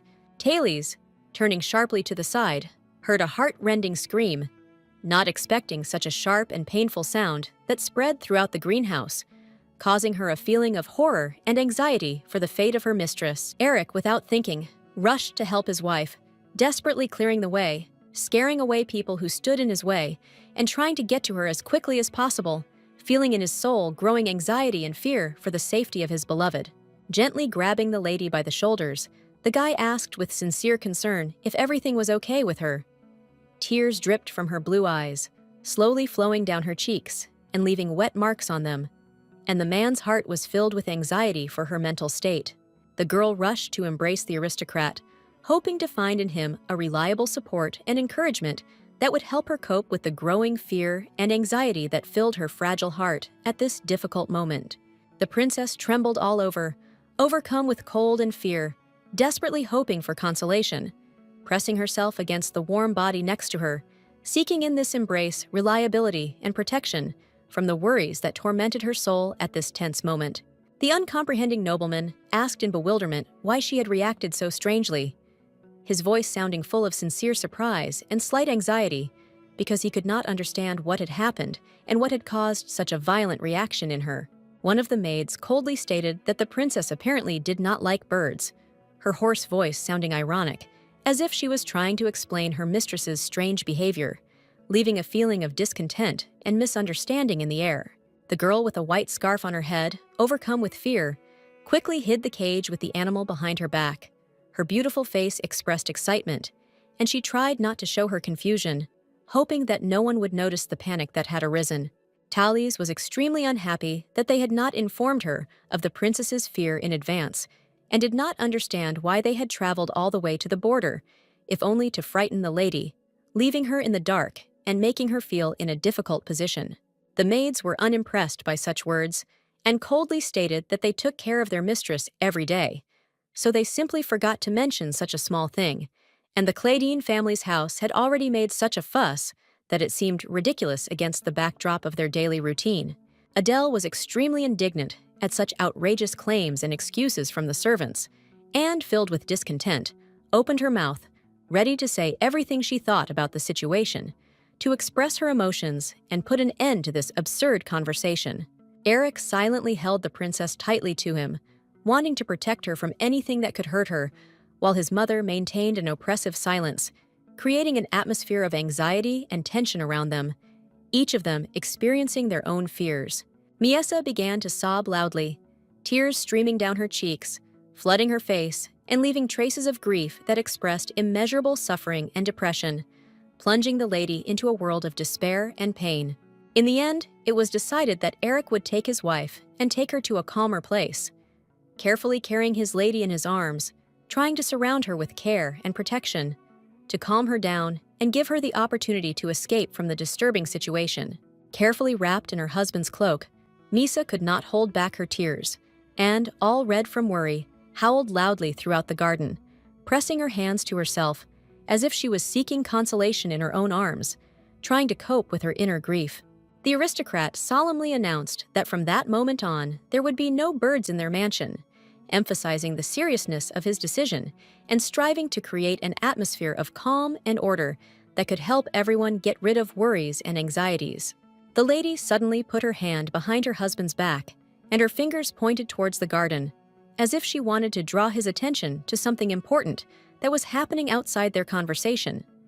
Her expression betrayed confusion and hope. The aristocrat reminded the girl that there could be those in the garden that Miesa was afraid of. His voice sounded confident and insistent, as if he wanted to convince her of the need to be careful and not give in to impulses that could lead to new experiences. Eric thought about it, and despite all the warnings, still gave in to the request of the girl, who desperately wanted to go to the garden. The man thought that, probably, she was afraid of being locked within four walls, and his heart was filled with sympathy. The couple sat down on a wooden bench as the wind blew gently and the leaves slowly fell from the trees, creating an atmosphere of calm and tranquility. The world around them stopped for a moment, allowing them to enjoy each other's company. The man's hand gently wiped the tears from the lady's cheeks, while Eric, full of determination, vowed to protect the beauty from all birds, his voice sounding confident and ardent, promising her safety and support in any difficult times. The girl with a blush on her face looked at her savior, who had treated her so caringly and kindly all this time. Gratitude and admiration shone in the woman's eyes, and her heart was filled with warmth from the realization that there was a protector nearby. Convinced by her concern for her safety, she closed her eyes and was able to relax, allowing herself to forget for a moment the worries and fears that tormented her soul, and simply enjoying the silence and peace that reigned around her. The sun was shining brightly, generously illuminating the greenery of the plants in the garden, creating an amazing picture full of life and beauty, filling the space with golden light and reminding us of the wonders of nature that surround us at every moment. Footsteps were heard, and the stranger, with curiosity in his voice, turned to the aristocrat, asking if he had been walking with his wife that wonderful evening, enjoying the atmosphere of romance and comfort that reigned in the area. It was a young man with a mole under his eye, who, with a confident smile, declared that it seemed that Eric had become much closer to his bride, and the feeling of happiness flowing from them was impossible not to notice in the bright sunlight. The nobleman stood opposite his old friend, and looking into his eyes, asked with slight concern whether the beautiful Misa had slept, since her tired appearance the other day had revealed that she lacked peace and rest. Eric rudely and persistently ordered his interlocutor to immediately leave his sight, but he did not pay attention to this and continued to tease the man, as if enjoying his irritation and knowing that every reproach only fueled the tension between them. The handsome man stated with a slight grin that there were rumors about the two of them that had even reached his house, which made him feel like the center of all-encompassing attention and interest from those around him. Eric asked coldly and indifferently who was the source of such rumors this time. His voice sounded as if he already knew the answer, but was looking for confirmation to understand which of his acquaintances had decided to interfere in his affairs again. Since the nobleman had an uncle who would do everything to ensure that his heir gained power, it was impossible not to know the words he spoke, skillfully throwing dust in the eyes of other aristocrats, creating an aura of importance and influence around himself.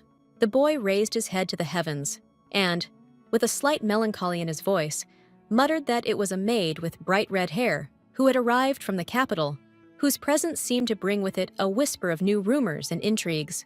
A memory suddenly appeared in my head of a servant who hid her bright hair under a cap and had a habit of mockingly discussing her masters behind their backs, which made her an invisible observer of the intrigues of the aristocrats. Amberic, preferring freedom, did not want to be his uncle's heir. Therefore, sighing thoughtfully, he admitted that there was also a spy among them, a young guy with brown hair and a slender body, who skillfully transmitted information. The boy trusted him ever since they fought together on the battlefield, swords in hand and armored, because in those moments filled with danger, they became not just comrades in arms, but also allies, ready to support each other. Eric, with a disappointed sigh, thanked his former brother-in-arms for his help and valuable information, realizing that their friendship, forged in the fire of battle, was the only true light in the darkness of political intrigue and mistrust. Amberic, sitting down on the grass, began to ask his friend about his relationship with his wife. Eric, shrugging his shoulders, briefly answered that the rumor about cutting nails was true, but he was simply helping with his mother, trying to maintain peace and harmony in the family. Many also said that the nobleman constantly carried his beauty in his arms, not allowing her to touch the floor with her bare feet, as if wanting to protect her from everything worldly and to show how highly he valued her. Eric explained that he was simply worried about the girl, who could hardly move and could not stand up for herself, so he carried his wife in his arms, trying to protect her from the outside world, which was sometimes too uncomprehending to a vulnerable nature. Amberic frowned and, with a distrustful smile, asked if the man felt anything for his wife, as if wanting to test the sincerity of his words and understand whether Eric was hiding something more than just friendly feelings behind his concern. The nobleman began to reason that he had previously believed that Eric was simply putting on a show in front of the king, playing the role of the princess's lover, but everything turned out to be different, and behind this game there was real care and affection. He pointed a reproachful finger at the nobleman holding the maiden in his arms and loudly declared that he was clearly overacting, as if trying to hide his true feelings behind a mask, while his real emotions remained in the shadows. Eric, with a cold and determined expression on his face, ordered the guest in his house to shut up, his voice sounding so confident that everyone around froze, realizing that interrupting the inappropriate jokes was not only undesirable, but also unsafe. However, Amberic could not calm down and persistently asked why he did not get rid of the beauty and free himself from the extra burden, as if he was looking for answers that could justify his own doubts and bewilderment regarding Eric's true feelings. The guy waved his hand and said that his friend had almost married Lady Crispin until that stupid princess came along, and his words sounded with a hint of irritation, as if he couldn't forgive fate for the fact that his friend's happiness was suddenly under threat. Eric briefly replied that as long as Miesa was useful to them and the king was happy, he was perfectly happy with it, emphasizing that despite his personal experiences, the guy was not going to give up the advantages. The girl dozed in her husband's arms, who gently stroked her golden hair, creating an atmosphere of calm and comfort, as if time had stopped around them, and they were the only ones in this world. As an argument, Eric added that Misa had absolutely no idea what was happening to her, and had little intelligence to plan executions against Claudine, which only confirmed the opinion that her participation in the intrigues was unconscious. The leaves, driven by the breeze, danced in the air, and above the head stretched a blue sky decorated with fluffy clouds, creating an atmosphere of peace and harmony in which nature seemed to speak its own language. A few days later, Wednesday arrived, and a poetry evening gathered the aristocrats in the orangery, filled with the scent of flowers and soft light, where they discussed important matters, exchanged ideas, and enjoyed the art of words. One by one, the noblewomen entered the magnificent building, decorated with exquisite details.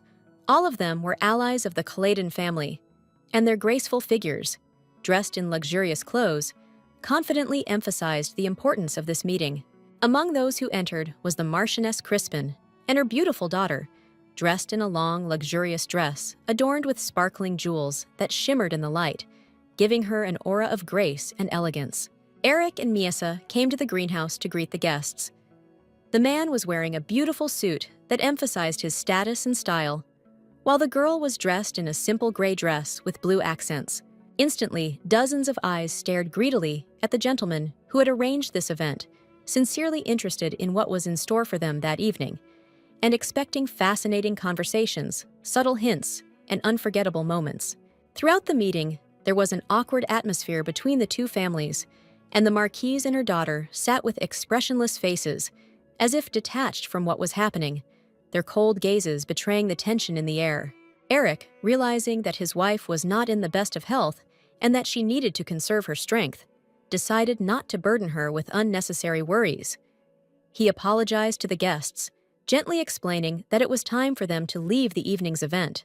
The handsome man turned around and, gently picking up his lady in his arms, confidently walked away, leaving the others sitting at the table. At that moment, their gazes were filled with envy and admiration, because such a picture was the true embodiment of romance. Lady Crispin watched the departing couple with interest, although in her heart there were growing feelings of discontent and envy. However, she did not dare to utter a word against, fully understanding that at this moment it would be inappropriate to interfere. Finally, collecting her thoughts, she jumped up from her seat and called out to the man firmly, asking him to stop. Her voice was confident, while inside she was raging with emotion, and she understood that this moment could change everything. Eric, raising his eyebrows in confusion, stopped and turned to Crispin. He was curiously waiting for what she wanted to tell him. The man's face expressed confusion, and the guy froze in anticipation of words, not understanding where all this could lead. The dark figure, crouched behind one of the trees, listened with tension to the conversation that was not intended for her ears at all, and felt how the growing tension in the air could have a significant impact on her own secret plans. Crispin herself, having collected her thoughts, addressed the man briefly and decisively, urging him not to have children with the princess. There was insistence in her voice, and every word conveyed a sincere concern for the future. Behind her, the lady was holding something in her hand, carefully hiding it from the aristocrat's curious gaze. The wind was blowing, playing with her hair and fluttering her clothes, giving the whole scene an atmosphere of mystery and lightness, as if something important was about to be revealed. It was a simple, unpatterned handkerchief that the wind had carried off the lady's hand. It was floating in the air, trying to escape, and its simple fabric was in sharp contrast to the surroundings, full of mystery and intrigue. The carriage, harnessed by a pair of powerful horses, rushed swiftly along the road, creating a melodic crackle of wheels and a ringing clatter of horseshoes, while the wind playfully stirred the curtains, filling this journey with a feeling of speed and freedom.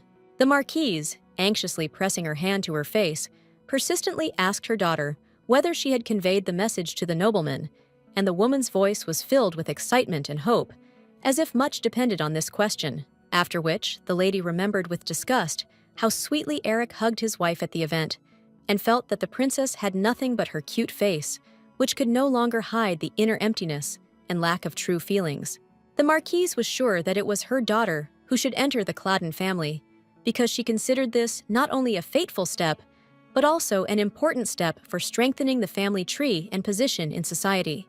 It could be said that Lakeen was raised solely for inheritance, with no training other than being a good housewife, leaving her with little opportunity for development and independence.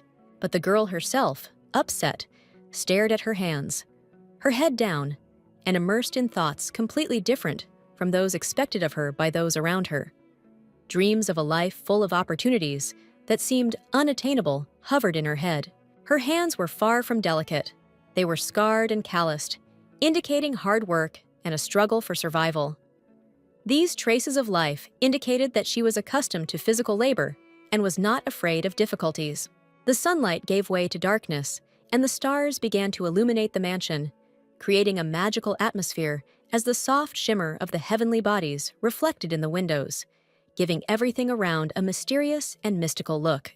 Despite the late hour, Eric was hard at work at his desk, signing documents and immersing himself in matters that required his attention. The shadows from the lamp softly illuminating the papers, creating a cozy yet tense atmosphere of late-night work. The father was so carried away by his new mistress that he often neglected his duties as a nobleman, leaving matters to their fate and causing discontent among his subordinates and acquaintances.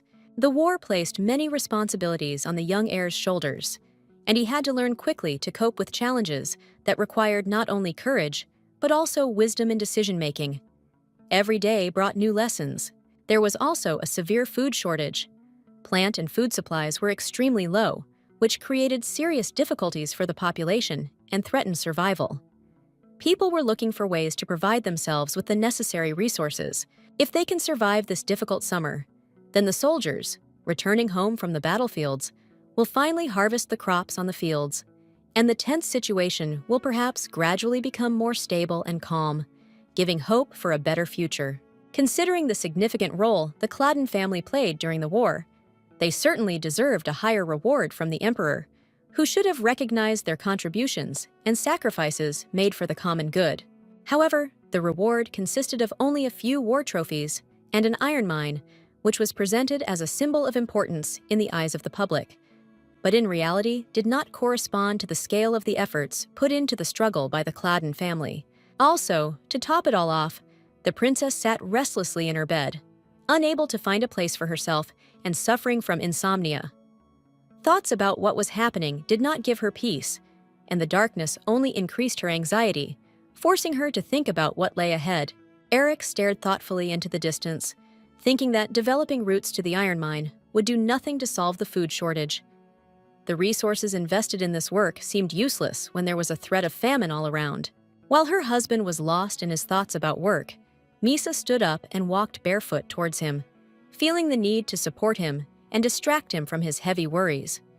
Her light steps created an atmosphere of comfort, and she hoped that she could help. Now the vassals were looking for a leader in the son of a rich count, who, having put aside his duties, stepped aside for the sake of his mistress, while looking at them with greedy and hungry eyes, full of expectation and hope for a change in the current situation. With their hands, they reached out to the boy, who had suddenly been saddled with so many responsibilities and duties for the lives of so many people, giving him a weight and significance that he perhaps had not yet realized. The vassal's fingers gripped his head, face, and body, not allowing him to move for a moment, like a weight that pressed on him with its weight, burdening and filling him with fear. This sensation was oppressive, depriving him of freedom and confidence. Suddenly, Eric's eyes widened as if he had woken up from a terrible nightmare, and he stood there for a moment in confusion, trying to comprehend what was happening around him. Miesa stood next to him, clutching the fabric on his shoulder and trying to get his attention, full of concern and support, hoping that her presence would help him gather his thoughts and cope with what was happening. As if sensing his deep feelings, the beauty pressed herself against him, wrapping her arms around his shoulders and giving him hugs and comfort. The gentle touch contained sincerity, care, and a willingness to support him in this difficult moment. His strong and powerful hands lay on her fragile waist, squeezing it in gratitude and tenderness, as if he wanted to show that he was ready to support and protect. Realizing all the vulnerability and importance of her presence at this difficult moment, the girl made strange sounds, as if trying to say something to her husband. The woman's voice trembled with excitement and emotion, and in every sound there was tenderness and anxiety, as if she wanted to express her feelings, but the words could not be found. With one hand, he opened the jar that contained the small lollipops, and the aroma of the sweets filled the air, creating an atmosphere of childish joy and warmth as the boy eagerly chose which one to give her. The handsome man carefully took one of the sweets with his fingers and gently pushed it into his wife's mouth, watching as her beautiful face lit up with a smile, and the air once again filled with an atmosphere of childish joy. Eric smiled happily, realizing that the girl not only did not run away from his arms, but also behaved calmly and obediently, which gave him a feeling of confidence and peace, as if they were connected by an invisible thread of mutual understanding. Several ladies, all dressed in pink dresses, stood with their eyes fixed on the floor and their hands folded in front of them, creating an atmosphere of involuntary modesty and shyness, as if each of them was lost in her own thoughts. Mother, with her arms crossed in front of her and her brows furrowed, listened to the explanation that Milady had dropped a handkerchief in their house, and her expression reflected displeasure, as if this situation could lead to undesirable consequences. This was a very serious problem, since a fallen handkerchief in a strange house meant a love affair between a man and a girl. Thales, realizing the importance of the situation, turned for help to Adele, who stood nearby and obeyed the mistress. The woman ordered her assistant to send all the maids along with the important guests to search for the missing handkerchief, realizing that the reputation of their house and possible discontent among the high-ranking guests depended on it. Adele agreed to help and suggested that, in order to avoid rumors, they lie that the handkerchief belonged to the marquise and not to her daughter, thus hoping to preserve the family's reputation and avoid unnecessary talk among the guests. It was a fine day, and the servants were busy moving about the neighborhood, looking for the lost thing in the street. The bright sun illuminated their path, and the light breeze gave them a feeling of lightness, despite the importance of the task they were performing. The ladies in bright pink dresses looked around in confusion, turning their heads in different directions, trying to understand what was happening, and the excitement was reflected on their faces, creating an atmosphere of anxiety and anticipation. The attention of one of the courtiers was drawn to a maid with a white kerchief on her head, who was moving behind. The figure stood out from the rest, and this aroused curiosity, because her presence could mean something important in the events taking place. The old woman with the mole on her face glanced back at the other maid and nodded quietly, as if exchanging a quiet agreement with her, full of understanding and mutual support in the current situation. Stepping aside, the girl in pink briefly explained that the girl needed to be dealt with within 2 years, no more, emphasizing the importance of resolving the situation quickly and hinting at the potential consequences if nothing was done. With a wry smile, the maid mockingly declared that she could finish off that same woman even tomorrow. The words sounded bold and confident, as if she was not afraid of the consequences and was ready to act decisively at any moment. The girl lowered her head and explained that it couldn't be done so easily because they needed connections, and they couldn't go into the house Margrave owned every time so thoughtlessly. The phrases reflected an awareness of the complexity of the situation. It was decided to meet again in the city, while the fire blazed in the stove, filling the room with warmth and comfort. The flames danced, creating an atmosphere of comfort and the expected tension before the meeting, where they would discuss important issues. With cunning green eyes, the servant ordered the interlocutors to choose a time and place for the meeting. Confidence and determination emphasized the importance of the upcoming conversation, which could affect their plans. Evening had come, and the sky was painted a soft pink, creating an atmosphere of calm and tranquility, as if the whole world was preparing for a quiet night full of promises and secrets. Miesa sat next to the lady, carefully combing the bride's hair, giving it a special chic. Today was to be a family dinner, and in the air there were hopes and expectations, full of excitement and joy from the upcoming event. The princess, lost in thought, chewed a piece of cloth between her teeth, not noticing how her fingers unconsciously played with it, creating a slight tension in the air, as if she was seeking comfort in this unusual gesture. Tallies combed the beautiful bride's hair and noticed that it was good that the girl ate a lot, because a healthy appetite promised her strength and energy for the coming day. Margrave stood to the side, hiding in the shadows, coldly watching his wife and daughter-in-law from afar, his gaze full of conflicting emotions, as if he was trying to understand how everything had changed between them. The man's expression was frowning and irritated, and he was filled with rage that his clever son had chosen such a worthless lady as his wife, who, in his opinion, deserved neither love nor respect. Soon it was time for dinner, and the entire Clauden family gathered around the table, creating an atmosphere of warmth and unity. Despite the tension that was in the air, everyone realized the importance of the moment when it was necessary to put aside differences. The fork hit the plate with a loud bang, interrupting conversations and drawing the attention of the entire family, creating an atmosphere of anticipation and tension as all eyes turned to the one who had decided to speak.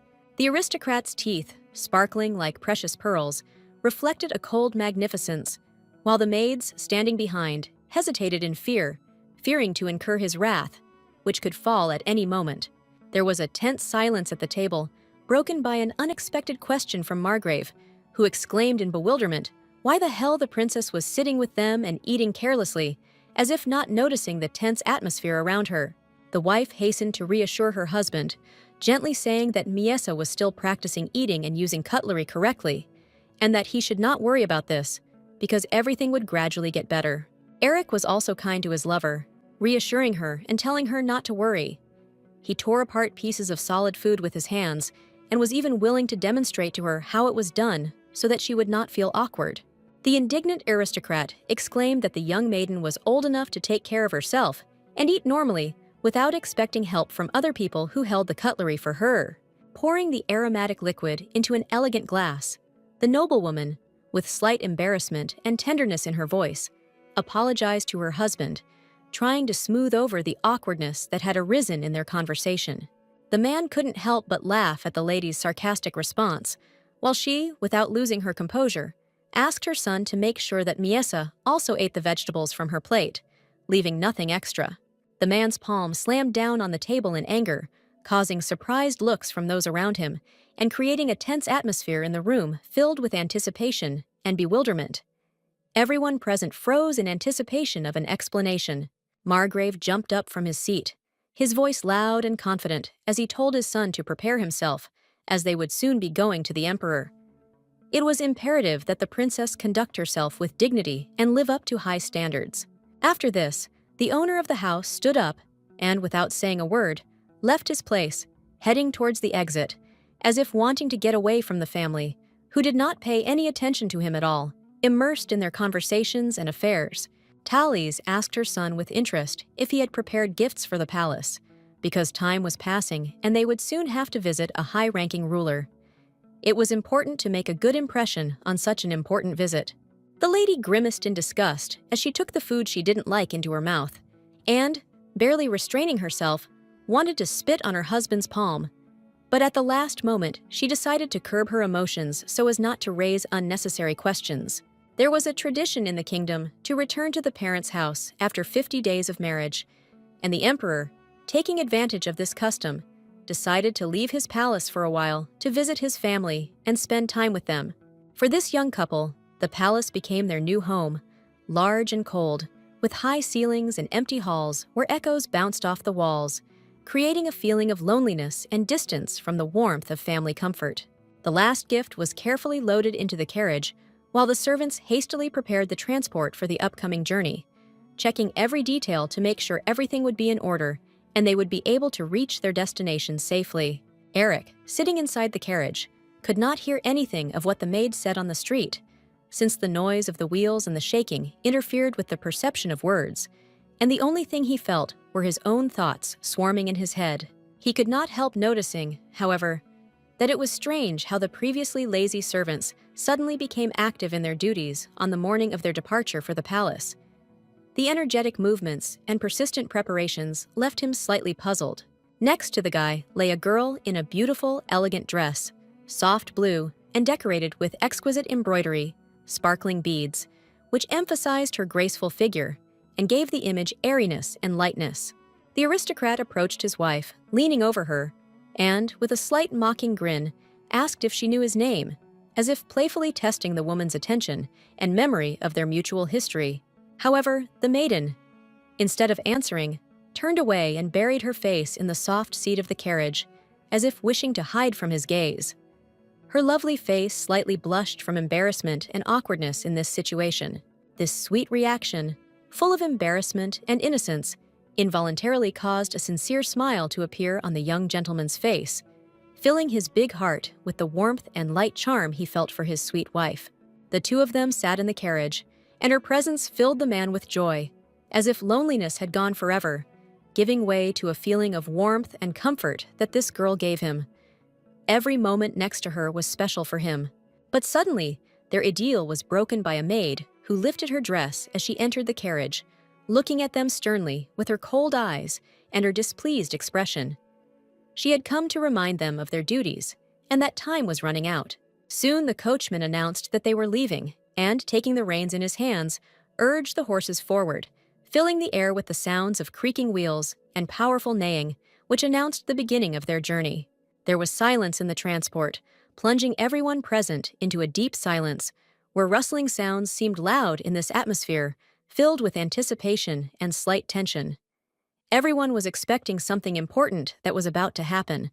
Soon the majestic towers of the palace appeared on the horizon, proudly rising to the sky, which, as if especially for this moment, was clean and clear, without a single cloud, which created the feeling of a special day, full of hopes and expectations. Inside the building, they were met by a courtier dressed in exquisite clothing, who, bowing respectfully, politely asked the gentleman to follow him, pointing to a long corridor decorated with magnificent tapestries and lamps. There was a sharp sound of footsteps on the polished parquet floor, as someone in boots, confidently and quickly approaching, broke the silence, creating a sense of tension and anticipation in the air. Eric walked, supporting his wife by the shoulders, and at that moment, a sharp ray of sunlight breaking through the window enveloped them in warmth, creating a special atmosphere of comfort and security, despite the solemn atmosphere around. The inside of the castle had high ceilings, and beautiful stone statues, expertly carved, were placed throughout the room, while expensive jewelry and luxury items sparkled under the soft light, adding to the grandeur. Cold gray marble covered every part of the palace, giving it a monumental and austere appearance, while the smooth surface reflected the light, creating a play of shadows and highlights that emphasized the grandeur and sophistication of the architecture. The guy closed his eyes from the bright sun and thought that all this cold stone surrounding him was alarming, as if it reminded him of ancient secrets and the grandeur of the past, which could awaken at any moment. 20 years ago, a young king ascended the throne, wearing a large golden crown on his head and a luxurious fur cloak over his shoulders, emphasizing his royal status and youthful determination. Without much effort, he seized all power, relying on the strength and influence of his mother, who, being wise and cunning, easily paved his way to the throne, securing the support of key aristocrats and followers. However, 12 years ago, a tragedy occurred, after which the king's character changed, turning him from a cheerful and open young man into a gloomy ruler who lost faith in people and sought to protect his kingdom. The couple walked forward, and the man, lost in his thoughts, recalled the past, when people fell to the floor, their heads smashed, and an atmosphere of chaos and fear hung in the air, leaving a deep mark on his memory and shaping his current perception of the world. The guards stood in front, protecting the throne room and their master, greeting the guests with dignity and attention, their armor shining in the light, and their faces remaining serious, reflecting the importance of the moment and the solemnity of the upcoming meeting. The emperor sat on his throne, lounging with a stately air, surrounded by his subjects who looked at their ruler with respect and reverence. His majestic figure inspired fear and admiration, and his confident position emphasized his power. Eric bowed his head respectfully before the king, while his wife, standing next to him, mindlessly opened her mouth and absent-mindedly looked around the hall, as if trying to comprehend the grandeur of what was happening and the atmosphere of celebration that reigned around them. The ruler greeted the aristocrats with mockery and laughter, casually propping his head up with his hand, and also demonstrating his disdain for their high-flown speeches and giving everything that was happening a casual, even slightly ironic tone. A cruel smirk appeared on his face as he said that Misa looked better after leaving the palace, the words coming across as a taunt, suggesting that perhaps she had blossomed away from the stiff norms of aristocratic society. Suddenly, the man's hands let go of the lady, and she, like a limp doll, began to fall. Her body lost all support, as if time had slowed down, and those around her froze in anticipation, not knowing how to react to this unexpected situation. Like a puppet whose strings had been cut, she fell to the cold floor, lying motionless and staring blankly upward, as if seeking solace in the vastness of space, while panic and silence erupted around her. The emperor, with his concubine at his feet, looked emotionlessly at his fallen sister, showing neither pity nor sympathy, his cold gaze expressing only indifference to her fate. The maiden was just another pawn in the game of power. Putting his hand to his face, the man thoughtfully said that, looking at the healthier and more radiant face of his relative, one should expect a joyful addition to their family, because such changes usually foretell good news. Eric merely remained silent in response to this suggestion, which was laced with subtle sarcasm, and his silence said much more than any words could have expressed. One of the courtiers quietly whispered something into his master's ear, but Eric could not hear a word. In the end, he gave a vague answer about the birth of a future heir, hoping that this would somehow calm the situation. The emperor interrupted his subject's speech, not wishing to continue a long conversation without any action, and with a decisive gesture, indicated that it was time to move on to more important issues that required an immediate solution. Quite quickly, the ruler switched the conversation to the bedspreads covered in blood after their wedding night, emphasizing the seriousness of the situation and the significance of the event that had left a deep mark on their lives. The man added that when the maids came to wash the lady, they found her completely unharmed and innocent, which only added to the mystery of the situation and raised even more questions about what actually happened. Eric stood frozen in shock, not knowing what to say in response to his master. The man's face turned pale and his eyes wide open, as if he couldn't believe what he had just heard, and was searching in vain for the right words to express his thoughts and feelings. Moreover, the servants carefully checked the bed and the beauty's body every day. But nothing changed. She continued to remain virginally clean, which only increased the bewilderment and anxiety among all those present. Rising from his seat, the ruler looked questioningly at the thief, wondering why he had not touched his wife, and his voice sounded both reserved and demanding, as if demanding an explanation for the strange circumstances. As he approached him, the man asked his interlocutor if he really did not want an heir with royal blood. His tone was full of mockery and bewilderment, as if he could not believe in such a possibility.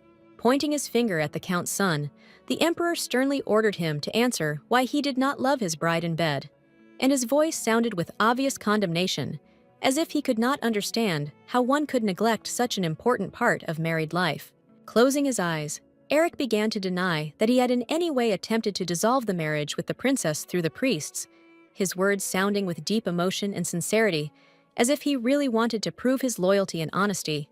Turning and beginning to circle the young man, the ruler added that he had insulted him by holding the wedding in Cladden's house, emphasizing that such a choice of location was unacceptable and showed a clear disregard for tradition and respect for the royal family. Miesa continued to lie on the floor, making animal sounds, and in her voice there was a wild, desperate cry, as if she was trying to express her pain and fear that overwhelmed her, plunging her into the abyss of madness. Suddenly, the emperor stopped. His face lit up with cold anger hidden behind a mask of indifference, and he wondered if this event was the beginning of a rebellion against the royal family that had long ruled the country. Eric couldn't hide his shocked expression, which slowly began to fill with deep horror and indescribable fear, causing his tender and big heart to beat faster. His hands, clad in snow-white gloves, clenched into fists, trembling with tension and excitement, as if trying to suppress the growing excitement and anxiety, which with each passing moment became more and more unbearable. As soon as the king mentioned the rebellion, the man suddenly remembered his family, and his heart was filled with anxiety. He began to worry not about his own fate, but about the well-being of his loved ones who might be in danger. Biting his lip with tension, Eric realized that the 17 knights he had brought with him to the capital were not enough to confront the ruler and his numerous guards. Inner fear and anxiety tormented the boy. The hand stretched out in the air and waved smoothly, calling her sister to it, as if it wanted to build a bridge between them and envelop her in gentle care and warmth in this anxious moment. Misa obediently pressed herself to the ground and crouched down towards her brother, her large eyes shining with anticipation and care, as if she felt that he needed her support in this difficult moment. The ruler gently placed his hand on his relative's head and asked her to answer all the questions asked honestly, hoping that it was sincerity that would help clarify the confusing situation and restore trust between them. The handsome man, with a slight mockery on his lips, turned to the girl with a question, wondering whether his own husband undressed at night. He was trying to lead her into a frank conversation about the secrets that could be hidden in a woman's life. Miasa opened her mouth, but the words stuck on her tongue as she stared at her brother's shoes, mesmerized, unable to give a clear answer to his question, and also caught up in her own thoughts and emotions. The man repeated his question angrily, while Eric, deeply troubled, feared for the health of his wife and for the emperor's cruel behavior, which was becoming more and more obvious and threatening to his loved ones. The girl could not hold back her tears, and, sobbing, squealed that she was in pain. Her voice trembled from emotion, and her eyes were filled with bitterness and despair, reflecting the full weight of her suffering. The concubine, who was waiting for her patron, froze in surprise, not expecting that the princess, who had dark hair flowing like silk and blue eyes like the surface of the sea, could speak. Eric also froze in place, hearing the words spoken by his wife for the first time, and a deep emotion stirred in his heart, because these words were filled with unbearable pain and suffering, which reflected the full weight of mental anguish. Pointing to her stomach and what was below, the lady firmly stated that it was there that she was in pain, and the woman's voice trembled with tension, and her face showed anxiety and fear. The two men froze in anticipation, as the emperor, clearly not expecting such an answer, froze. The man's face changed, and a mixture of surprise and bewilderment flashed in his eyes. The man was faced with an unexpected reality. Eric himself was also shocked, as he had never touched his wife in that place, and suddenly, hearing such words from his beloved, he felt his heart squeeze from an unexpected feeling of anxiety and worry. The king rose to his feet in a rage and, turning to his sister, ordered her to stop immediately. His loud voice sounded angry and commanding, as if he wanted to show that he would not tolerate disobedience. The man, grimacing in disgust, said that he was disgusted to hear about his own sister's love affairs, adding that it had spoiled his mood, as if her revelations had plunged him into an endless abyss of discontent. He abruptly pushed the beauty away from him with his foot, and her golden hair, flowing like sunbeams, began to flutter in the air, creating an effect of lightness and almost magic around her, despite the rudeness of his actions. Eric grabbed the girl by the shoulders with concern, trying to help her up. His eyes expressed genuine concern, because he couldn't leave her in this state and wanted to make sure that she was safe. Grasping her by the back of the head and hugging her around the waist, the man pressed the princess to himself, wanting to protect her from everything that could cause pain, as if he was trying to create a strong defense around her from the hardships and dangers of this world. His teeth clenched tightly in anger at the impudent and cruel ruler, who not only oppressed his subjects, but also neglected their feelings, causing a storm of indignation in the man's heart and a desire to take revenge for all the suffering he had endured. The two of them sat away from the emperor, who had finally decided to leave them alone, and in the silence that surrounded them, they could allow themselves to relax, although thoughts of the past still troubled their minds. The carriage drove slowly back to Claydon's house, and the coachman confidently led the horses, clattering their hooves on the pavement and leaving behind a cloud of dust, as if conveying an atmosphere of calm after a stormy meeting. Inside the carriage sat Eric, holding the princess tightly in his arms, her head bowed against his shoulder, her face expressing weariness and relief. The girl had found refuge in his arms, protecting herself from the worries of the outside world. Misa fell asleep from exhaustion, snuggled up to Eric's warm body. Her feminine breathing became even and calm, and her face became peaceful. In his arms, she found the comfort and security she needed to rest. Soon, the familiar home appeared on the horizon, enveloped in the evening light, and an atmosphere of calm and comfort hung in the air, foreshadowing the end of a long day and the opportunity to finally relax within my beloved walls. The butler and his servants were waiting for their master to return, and when they saw him unharmed, they breathed a sigh of relief, happy that he had returned home safely and had avoided the dangers that might have befallen him on the way. The servants stared in surprise at the sleeping mistress, who was gently nestled in the arms of the guy, who confidently declared that he himself was capable of taking care of the lady, his voice sounding decisive. After that, Eric firmly ordered everyone that no one dared to enter the second floor of the West Wing, and his voice sounded confident and authoritative. The guy set boundaries that no one would dare cross in his absence. The maids overheard the conversation, and the words that the master's chambers would now be guarded by knights reached their ears, causing surprise and curiosity in them, because such attention to security promised many changes. The servants' faces twisted in surprise and disbelief as they realized that the princess would now be watched even more carefully, which added new worries and obligations, making them wonder what changes awaited them in the future. A large, long staircase led upward, and in the air there were quiet conversations, like whispers filling the space, giving the whole event an atmosphere of mystery and anticipation. Suddenly, Misa jumped up, screaming in a loud voice that ants were crawling around her, which she was terribly afraid of, and horror was visible in her eyes. The girl found herself in the center of a real nightmare, which made everyone around freeze in anticipation of her reaction. The girl struggled and hugged her husband tightly, swinging her legs furiously. The shoes threatened to fall off her fragile, thin legs, creating the feeling that they were about to disappear, and the lady was ready to fight her fears, even if it meant losing something important. Cullen, a grown man with a face scarred with scars, confidently put his hands behind his back and came at his master's call, ready to carry out any order. His masculine appearance inspired respect and trust, emphasizing loyalty and steadfastness. Eric repeated his order, sternly stating that the knight was not to allow anyone onto the second floor and was required to report any violations immediately. His voice was authoritative and confident, emphasizing the importance of maintaining order in the house.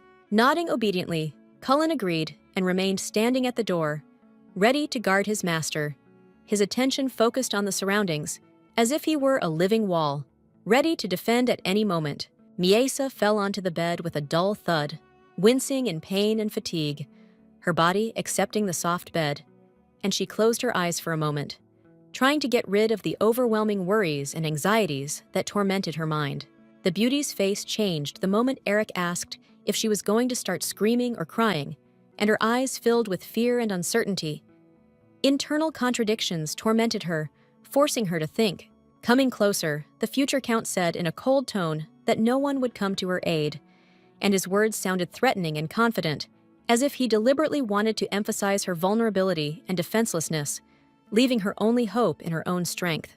Soon he climbed onto the bed and leaned directly over her, trapping the princess in a grip and giving her no escape route, his presence creating a feeling of irresistible power, as if she was a prisoner of her own fears. Eric demanded that his wife utter at least one word, now that it was known that the princess could speak. His voice was insistent, as if hoping that a woman's words could break the silence and return them to normalcy. Sweat was running down the woman's face, and Miesa looked at her husband with confused eyes, her gaze showing anxiety and bewilderment. What was happening around her turned into an endless stream of emotions that did not give her peace and did not allow her to find clarity. Her teeth clenched tightly in determination, reflecting her inner strength and desire to overcome her fears, filling her with confidence that despite the circumstances, she was able to defend her interests and not give in under pressure. But instead of saying clear and understandable words, she just smiled tensely, closing her eyes, as if trying to hide her true feelings. The man's hand squeezed the woman's tightly, expressing warm confidence and support, as if to show that he was ready to wait for an answer from her for as long as it took, without showing the slightest impatience. As Eric was about to ask his wife about her true feelings for him, he was suddenly interrupted and froze, realizing that at that moment his words had not been spoken. Misa interrupted the guy, quoting another man who once said that he didn't pay attention to the princess, thinking she was stupid and acting like an animal. With a gentle smile, full of warmth and sincere love, the lady looked at her husband, as if trying to convey to him all her devotion and support in this moment filled with deep feelings and mutual understanding. The handsome man remained frozen, like a statue, looking down at his bride and not believing his ears that Miesa had finally spoken to him, saying the words that the guy had been waiting and hoping to hear for so long. When asked why she had not spoken up before, the princess turned away and recalled the words of her mother, who had said that they would be like hyenas looking for meat, and therefore they should behave with dignity and respect. Despite the sweet and relaxed expression on the beauty's face, she spoke in strange phrases that had previously been spoken by complete strangers, and she clearly had a good memory, allowing her to reproduce their words with amazing accuracy. The man's hand began to shake as he shook the lady's, who continued to squeeze it tightly, as if trying to convey confidence and support to him in this tense moment. Turning away from his beloved, he muttered that he had in no way wanted to pressure or threaten her, trying to explain his true intentions and get rid of the feeling of guilt that had overwhelmed him at that moment. Blood slowly trickled down the sword, staining it a deep red, as if reminding him of what had happened in that troubling moment when the tip had crossed the line between life and death. It was rumored that when the princess was 8 years old, she witnessed the death of her mother, and later her grief was only compounded by the loss of her half-siblings, who were killed by their own brother, leaving a deep mark on her soul. That is why Misa, in order to survive, chose a different path: to play the role of a madwoman, enduring ridicule and contemptuous glances from others, hoping in this way to avoid unnecessary attention and keep her secret. Other people pointed fingers at her and treated her like an animal, showing complete disregard and disrespect, which only increased her feelings of isolation and fear of the world around her. However, Misa continued to laugh loudly with tears in her eyes, slowly going mad in reality. The laughter became more and more insane and distorted, reflecting the deep pain and suffering that she tried to hide behind the outer mask. Eric didn't know what to say when he learned the truth about his wife's difficult past, and he didn't know how to provide her with the necessary support during this difficult moment when his own feelings and thoughts were in chaos. The hand was clenched tightly on his knees, as if seeking support in this tense moment, when feelings were mixed with anxiety and worry. The princess, covered with a warm blanket, slept soundly, immersed in a world of sweet dreams, where magical adventures and vivid images awaited her, far from the worries of real life. The servants and the butler entered the chambers, asking the young master if the lady had woken up yet, with the hope that the morning's chores could begin and the peace of the day would not be disturbed. The green-eyed maid with a noticeable mole cast a cold glance at the sleeping princess, expressing displeasure and disdain, as if her presence in this place was only an annoyance. Eric was awake and sitting on the sofa, deep in thought, while the servants went inside to begin their household duties, filling the house with life and care. The maids carefully approached the princess to gently wake her up and offer her a delicious breakfast, prepared with love, a morning treat that would help her gain strength and energy for the upcoming day full of important affairs. The servants were stopped by the order of the master, who said that the lady was very tired after a long journey and could sleep a little longer. He expressed concern for her and earnestly asked her not to disturb her so that she could regain her strength. The courtiers had no choice but to silently agree with the master's decision. The butler insistently suggested that the master begin to perform his duties first, as he still had much work ahead that required attention. The breakfast was varied and appetizing. Fresh vegetables, aromatic meats, and other treats were beautifully laid out on the plate. Each dish looked so that it made you want to try it immediately, creating a festive atmosphere for the taste buds. The man sat down at his workstation to begin eating. He happily laid out his breakfast in front of him and, taking up his utensils, concentrated on each bite, enjoying the tastes and aromas that awakened his appetite. Eating in monotony brought dissatisfaction and resembled sand, causing neither joy nor inspiration. Grabbing a piece of steak with his fork, the man brought it to his mouth with disappointment, hoping that at least this piece would give at least some pleasure. On this beautiful day, when the sun was shining brightly and a gentle breeze was playing with the leaves of the trees, the nature around the mansion filled the air with freshness and tranquility, creating an atmosphere of magic. Suddenly, with a loud crash, plates of food, glasses, and cutlery were thrown off the table, creating noisy chaos and scattering food all over the room. The unexpected incident filled the atmosphere with tension. The young lady's to-do list only included a few tasks, one of which was to make a real mess on the table, destroying all the prepared dishes and causing the maids to run around in a panic, trying to deal with the consequences of her pranks. After the pranks, the young lady was simply obliged to untie the black-haired man's cloak with her teeth, showing all her courage and mischief. This action, filled with a playful spirit, added a touch of adventure and fun to her day. Miesa then, in her mischievous mood, decided to pull out the white hair of the maid, who, frightened and not expecting such an act, screamed in pain. The unexpected act added chaos to the already unstable atmosphere. For her last misbehavior, the lady received a sharp blow to the forehead, which immediately swelled and became very painful. The punishment made her realize that pranks can have serious consequences, and caused a feeling of shame for her actions. The courtiers did not understand the behavior of their princess, and observing her strange antics, began to consider her an idiot, which only exacerbated the tension in palace life. However, Miesa was very afraid that someone would tell everyone her secret, especially considering that yesterday he was furious and very angry with her, which made her anxious and worried about the consequences. The woman's hand clutched the hem of her dress in concern, reflecting the woman's anxiety and inner experiences that were growing with each passing minute.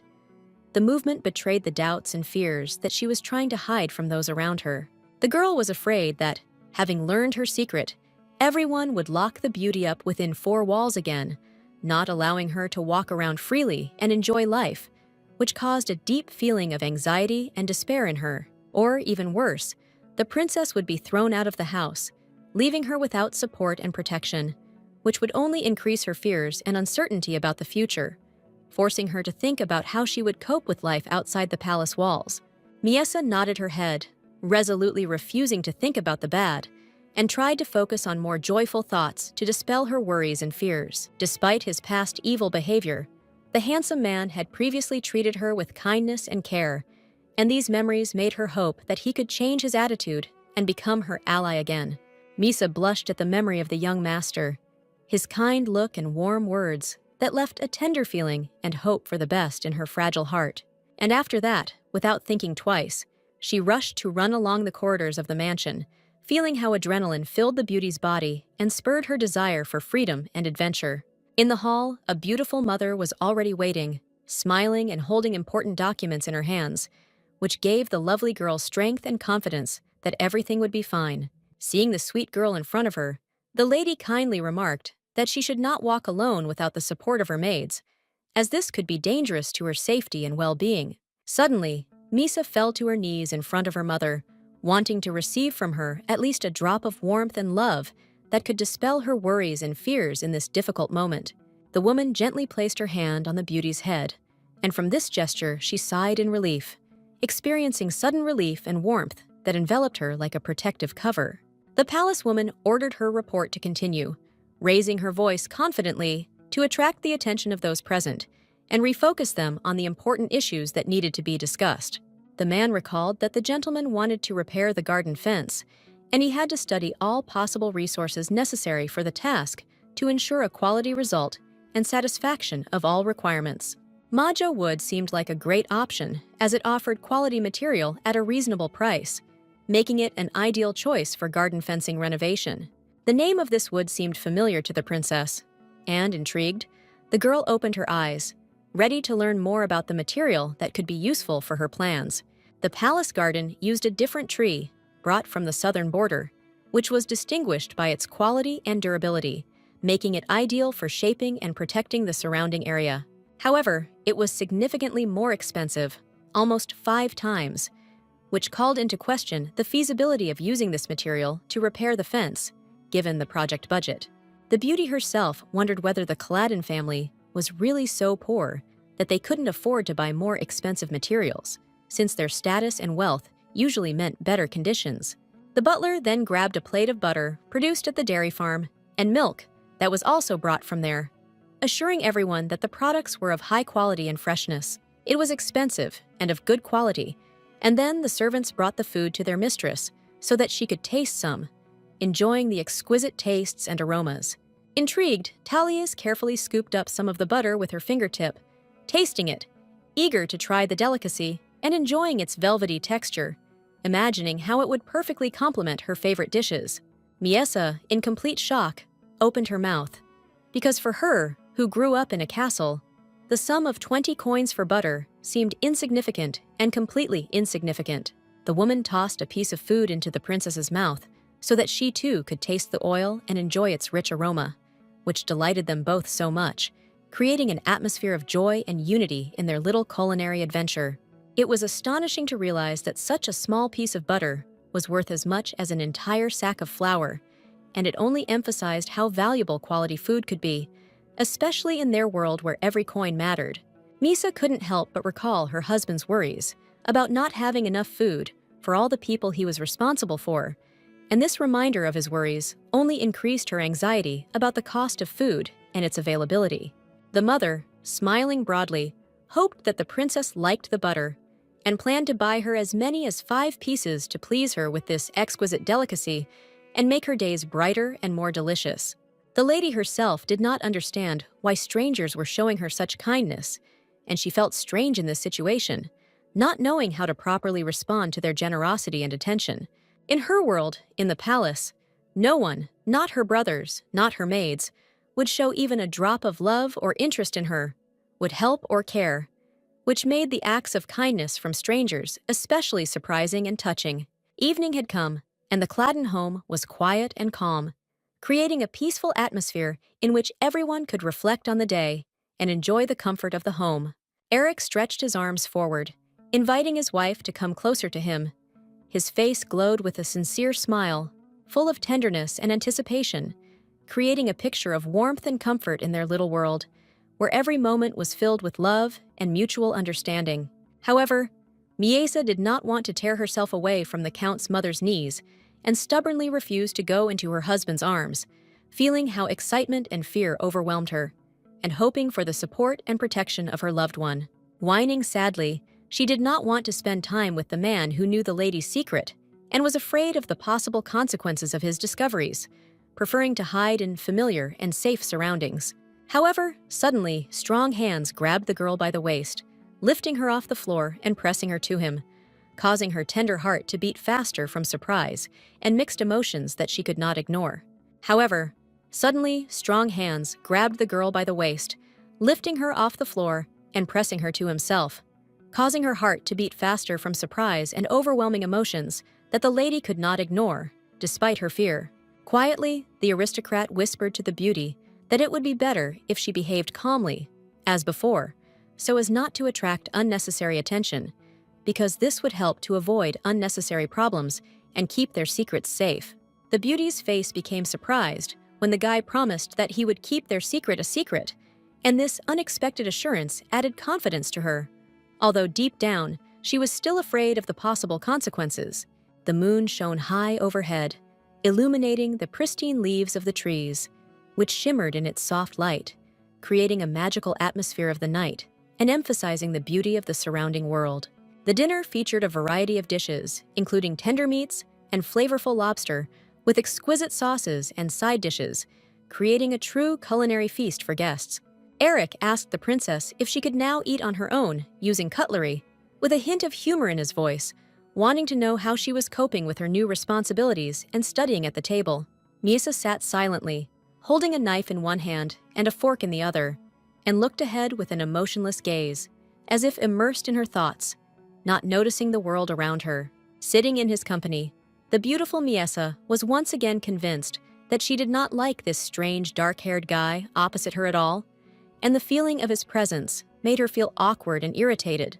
Even when he ate, he looked too formal, as if he was playing some role, while the servants in this house were not that efficient and did not inspire confidence, which added even more tension to the atmosphere. Misa preferred to eat with her hands, enjoying the naturalness of this process, but everyone around her insistently ordered her to use utensils, which she really didn't like, and caused a feeling of discomfort. With trembling hands, she tried to cut the meat, because the beauty had not used a spoon or fork for more than 10 years, and this added to her nervousness, making her feel awkward at the table.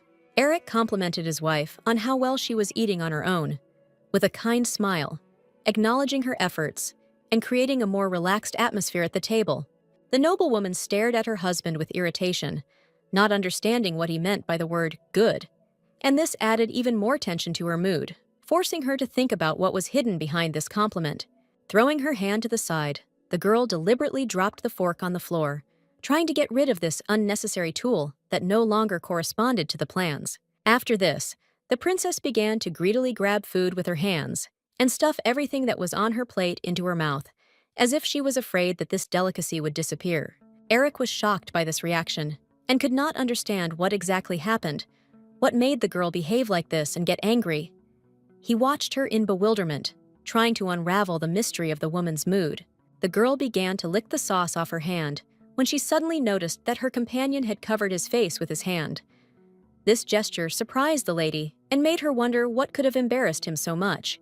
Eric, flushed with embarrassment, stopped eating and tried not to look at his wife, who was behaving so provocatively, making him feel awkward and confused.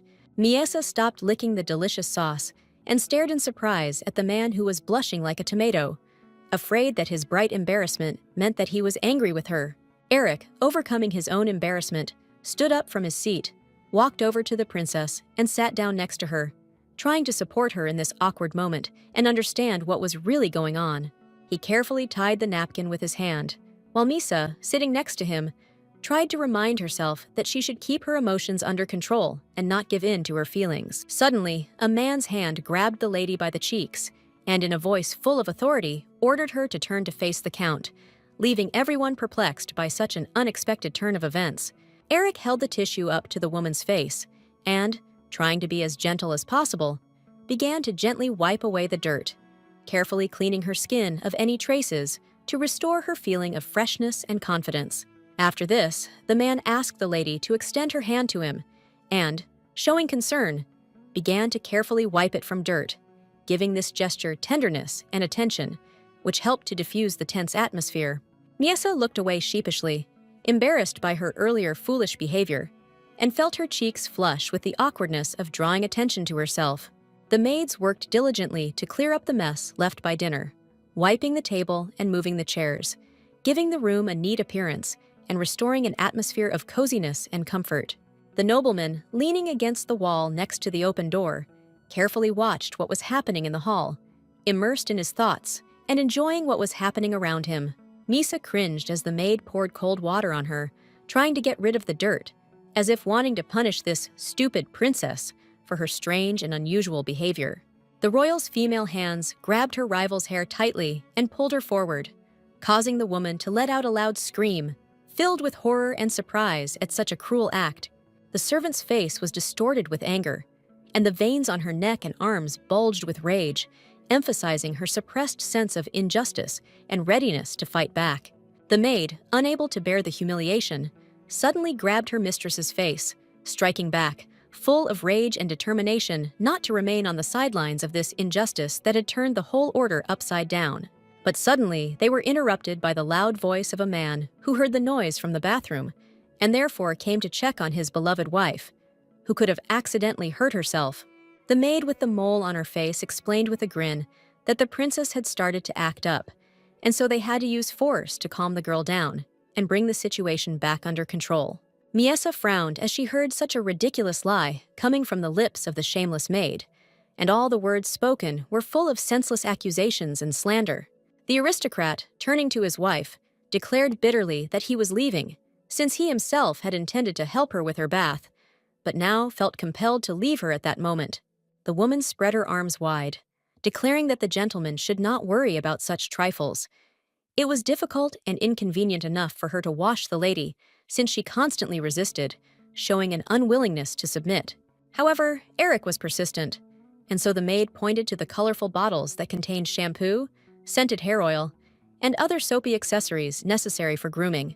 Miesa frowned again at the lie, because as a rule, the maid only roughly washed the princess's entire body with simple soap, without any concern for the proper care and comfort that she so needed. Sometimes she was grabbed by the hair so hard that she could not break free and was forced to endure rough and painful movements all over her body while getting her golden hair wet, which was extremely unpleasant and humiliating for her. Before leaving, the maid cast a distrustful glance at the gentleman, who was still standing patiently next to his wife, showing no interest in what was happening. The old maid turned around awkwardly, not daring to look at the princess's almost naked body. Eric, watching what was happening, asked his wife if she could wash herself, because he did not want to interfere in this awkward moment. The lady, struck by such an unexpected situation, froze in place, not expecting that the man would allow a crazy woman like her to wash herself, considering this something completely impossible and even absurd. Red with embarrassment, the guy realized that the lady actually refused to wash herself, and she needed his help to overcome the awkwardness of this situation. Not wanting to anger her husband again and get on his nerves, the beauty stood up and walked towards him, trying to demonstrate her willingness to cooperate and her determination to resolve the situation positively. Eric immediately covered his face with his hand in embarrassment, trying to hide his emotions and not wanting to see what, in his opinion, absolutely should not be happening at this moment in order to avoid even more awkwardness.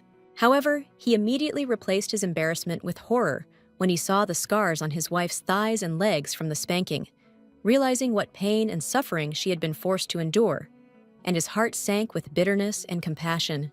Immediately becoming serious and cold, the man looked in horror at the wounded body of his bride, and feeling how anger and hatred filled his soul, he was determined to get even with the offender who caused her such pain. The princess's face was filled with fear, for she was afraid that she might somehow offend her husband, and this filled her with anxiety, like the shadow of impending danger. The image of her brother waving a whip and smiling cruelly came into her mind, and the image filled her heart with cold and horror, making her tremble with the memory of the cruelty.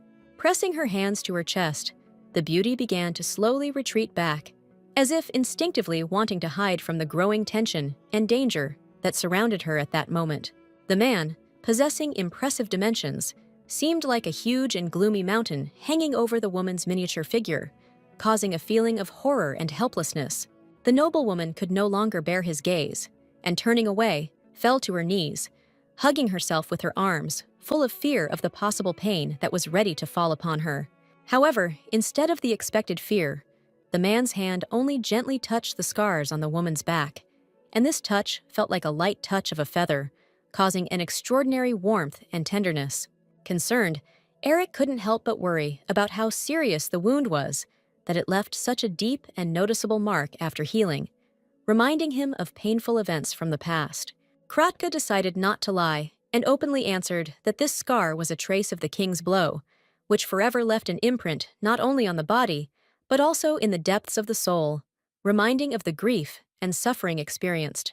The aristocrat's face became surprised, and he could not believe that a man capable of such atrocities could inflict such a deep wound on his own sister and cause such indescribable pain. The nobleman sighed heavily and covered his face with his hand, sinking into complete confusion, unable to comprehend what was happening and understand how such pain could have been caused. Wanting to finish bathing the royal person as quickly as possible, he carefully placed the girl in the bath, and the water, spilling over the edge, began to pour out of the bath, streaming and falling onto the floor, creating small puddles.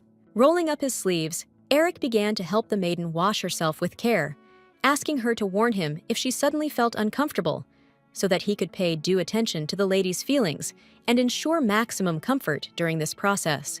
Taking one of the jars in his hands, he added with a slight smile that it was the first time he was washing another person, feeling excitement and an unusual sense of responsibility for this care. The beauty closed her eyes from the gentle touches to her head, enjoying every movement of the hands and the gentle feelings that enveloped the girl, bringing calm and peace. Not only did the guy's cheeks turn red, but his hands, which he held the washcloth with and gently washed his wife's skin, were filled with warmth and embarrassment from the closeness and care that the guy gave her. The lady's face and lips trembled as she struggled to contain her laughter at the touches in sensitive places that were causing her mixed feelings and excitement.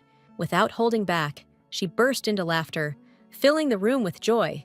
And then, embarrassed and slightly flushed, she stared at the man who treated her with such kindness and care. Noticing the intense gaze on himself, Eric looked away, blushing from his ears to his neck, and embarrassedly reaching for his neck.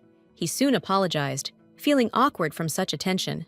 The exhausted nobleman fell back onto the pillow for a moment, tired after a long day, and his lovely lady's bath, feeling his body finally relax in the soft embrace of the bed.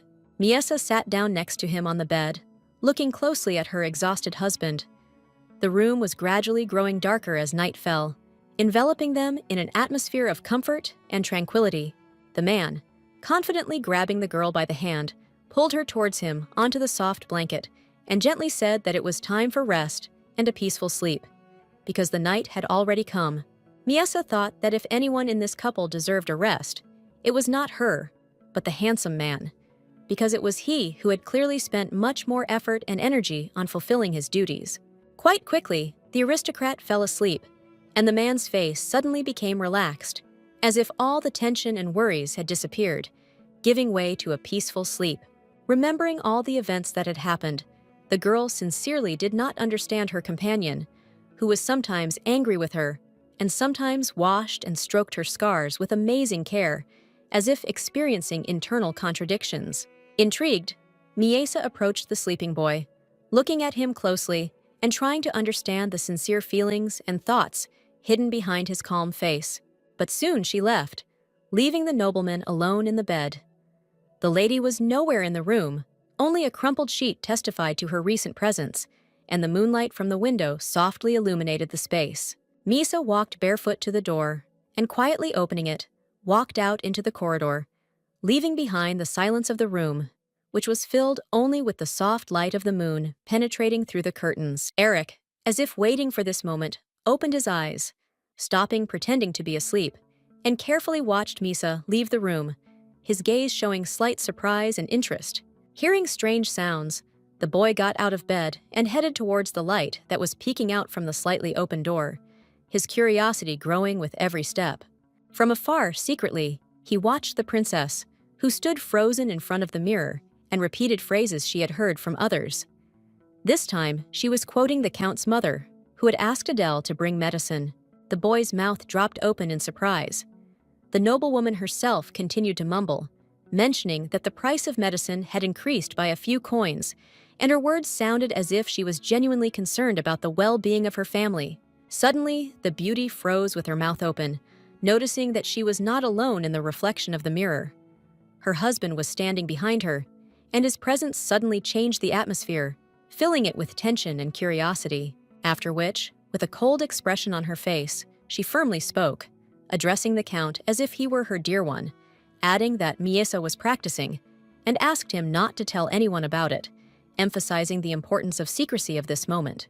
The maids looked at their mistress's body, realizing that she had remained untouched and innocent until now, since her husband had never touched her body, which caused mixed feelings in them. From surprise to slight relief, the beauty lay on the bed, her eyes closed and trying to endure all the humiliations that the maids did to her, checking her pelvis for virginity, and every touch caused her deep pain and shame. The servants were both surprised and outraged that the count had not spent the night with his wife, even though she was crazy, behaving like a stupid animal, because many expected him to show at least a drop of care for her. A fellow servant muttered, with a cheerful expression, that they had been ordered to monitor the princess's condition and report if she suddenly became pregnant, adding a note of irony to her words, as if that was more important than anything else. The girl staggered to her feet and began to slowly walk forward down the corridor barefoot, feeling her feet touch the soft red carpets, each step giving her confidence despite her inner turmoil. As she walked, the beauty wondered whether she should hurt herself on something or break a vase that was standing nearby in order to attract attention to herself. It seemed to her that such an act could arouse the interest and concern of those around her.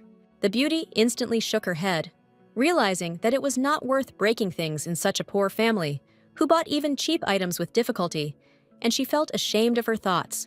Noticing a tall staircase, Miesa decided to stop at a small break to catch her breath and collect her thoughts, because there were still many steps to her destination. The maid walking behind yawned tiredly and clearly wanted to sleep, but she had an important mission: to follow the princess everywhere and carefully watch her actions despite her own fatigue. The girl began to climb the steps, internally preparing herself for a fall, even realizing that after that her legs would hurt a lot. But at that moment, it seemed to her that this would be the only way to get rid of the tension. Suddenly, a hand quickly darted towards the girl, and the person standing next to her could no longer calmly watch the steps of the stupid princess, feeling that carelessness could lead to serious consequences. Eric grabbed his wife by the waist, preventing her from falling and giving her the confidence to lean on herself again, and his strong arms seemed to promise protection from all harm. Annoyed, Miesa twisted her face, angry at the man who had ruined all her plans, trying to break free from the man's strong grip, as if his concern only made her worry worse. The couple made themselves comfortable on a bench in the greenhouse, where birds used to live, but now they were removed so that Miesa would no longer be afraid of them and could calmly enjoy the atmosphere of this beautiful place. The lady, with a slight smile and a calm voice, confirmed that she really did not like birds, because they frightened her with their unexpected splashes and sharp sounds that disturbed her peaceful rest. She played with her hands thoughtfully, interlacing her fingers and moving them in rhythmic movements, as if seeking inspiration for new thoughts. The man asked in surprise about the reason for such a strong hatred towards small feathered creatures, not understanding what could cause such negative feelings towards harmless birds. Briefly, the beauty answered that the birds had once eaten something from her, and then she frowned, angry at the aristocrat who constantly led her where he wanted, without asking anyone else's opinion. Eric, noticing his interlocutor's confusion, hastened to calm her down, assuring her that no one would come in here without permission, and she could speak freely without fear of unexpected visitors. The lady's eyes widened in surprise when the nobleman, as if reading her thoughts, asked with interest whether it was difficult for her to talk in such a tense situation. Flowers spread around them, smelling pleasantly of freshness, and an arch of greenery towered overhead, creating a cozy atmosphere and complementing this picturesque landscape. The nobleman extended his hand forward with concern, palm up, offering her support and the opportunity to use his help in this cozy corner of nature. He wondered out loud that perhaps she had simply forgotten how to speak after so long in silence and isolation, without someone to talk to and inspire her to express her thoughts openly. The maiden awkwardly looked away, never having thought about the reasons for her silence before, and felt her heart pound with embarrassment, realizing that the silence could be caused by internal fears and uncertainty. When he said that she was good at repeating other people's words, Misa began to nod actively, although the man liked it better when, instead of gestures, the lady responded with words that reflected her true thoughts and feelings. Closing her eyes, the girl briefly replied that she understood, unable to resist such a temptation, pointing to a gray building located on the street opposite. Instantly, the young beauty covered her mouth with her hands, as if afraid of her own words, which could reveal the deep thoughts and feelings hidden deep inside. Blushing with embarrassment, she realized that her voice sounded rather strange and felt awkward, realizing how much her words could affect the impression of her. Eric was there as always to support and encourage her, assuring her that the more the princess spoke, the easier it would become for her to open up her thoughts and feelings, freeing herself from awkwardness. He tenderly embraced the fragile woman's wrist with his large hand, as if wanting to let her know that there was support and protection nearby, and the girl should not be afraid to open up. After which, he offered her hand to his throat and began to show her how to speak correctly, slowly making sounds so that the beauty could understand how to express her thoughts and feelings with confidence and clarity. The first sound was accompanied by an explanation that the larynx was located here, and when she laughed, its pitch depended on the lady's mood and emotions, creating a unique melody reflecting the inner world. The beauty listened to the explanations, fascinated, her mouth slightly open and trying to repeat after her teacher, attentively listening to every word, as if it were the key to her inner transformation.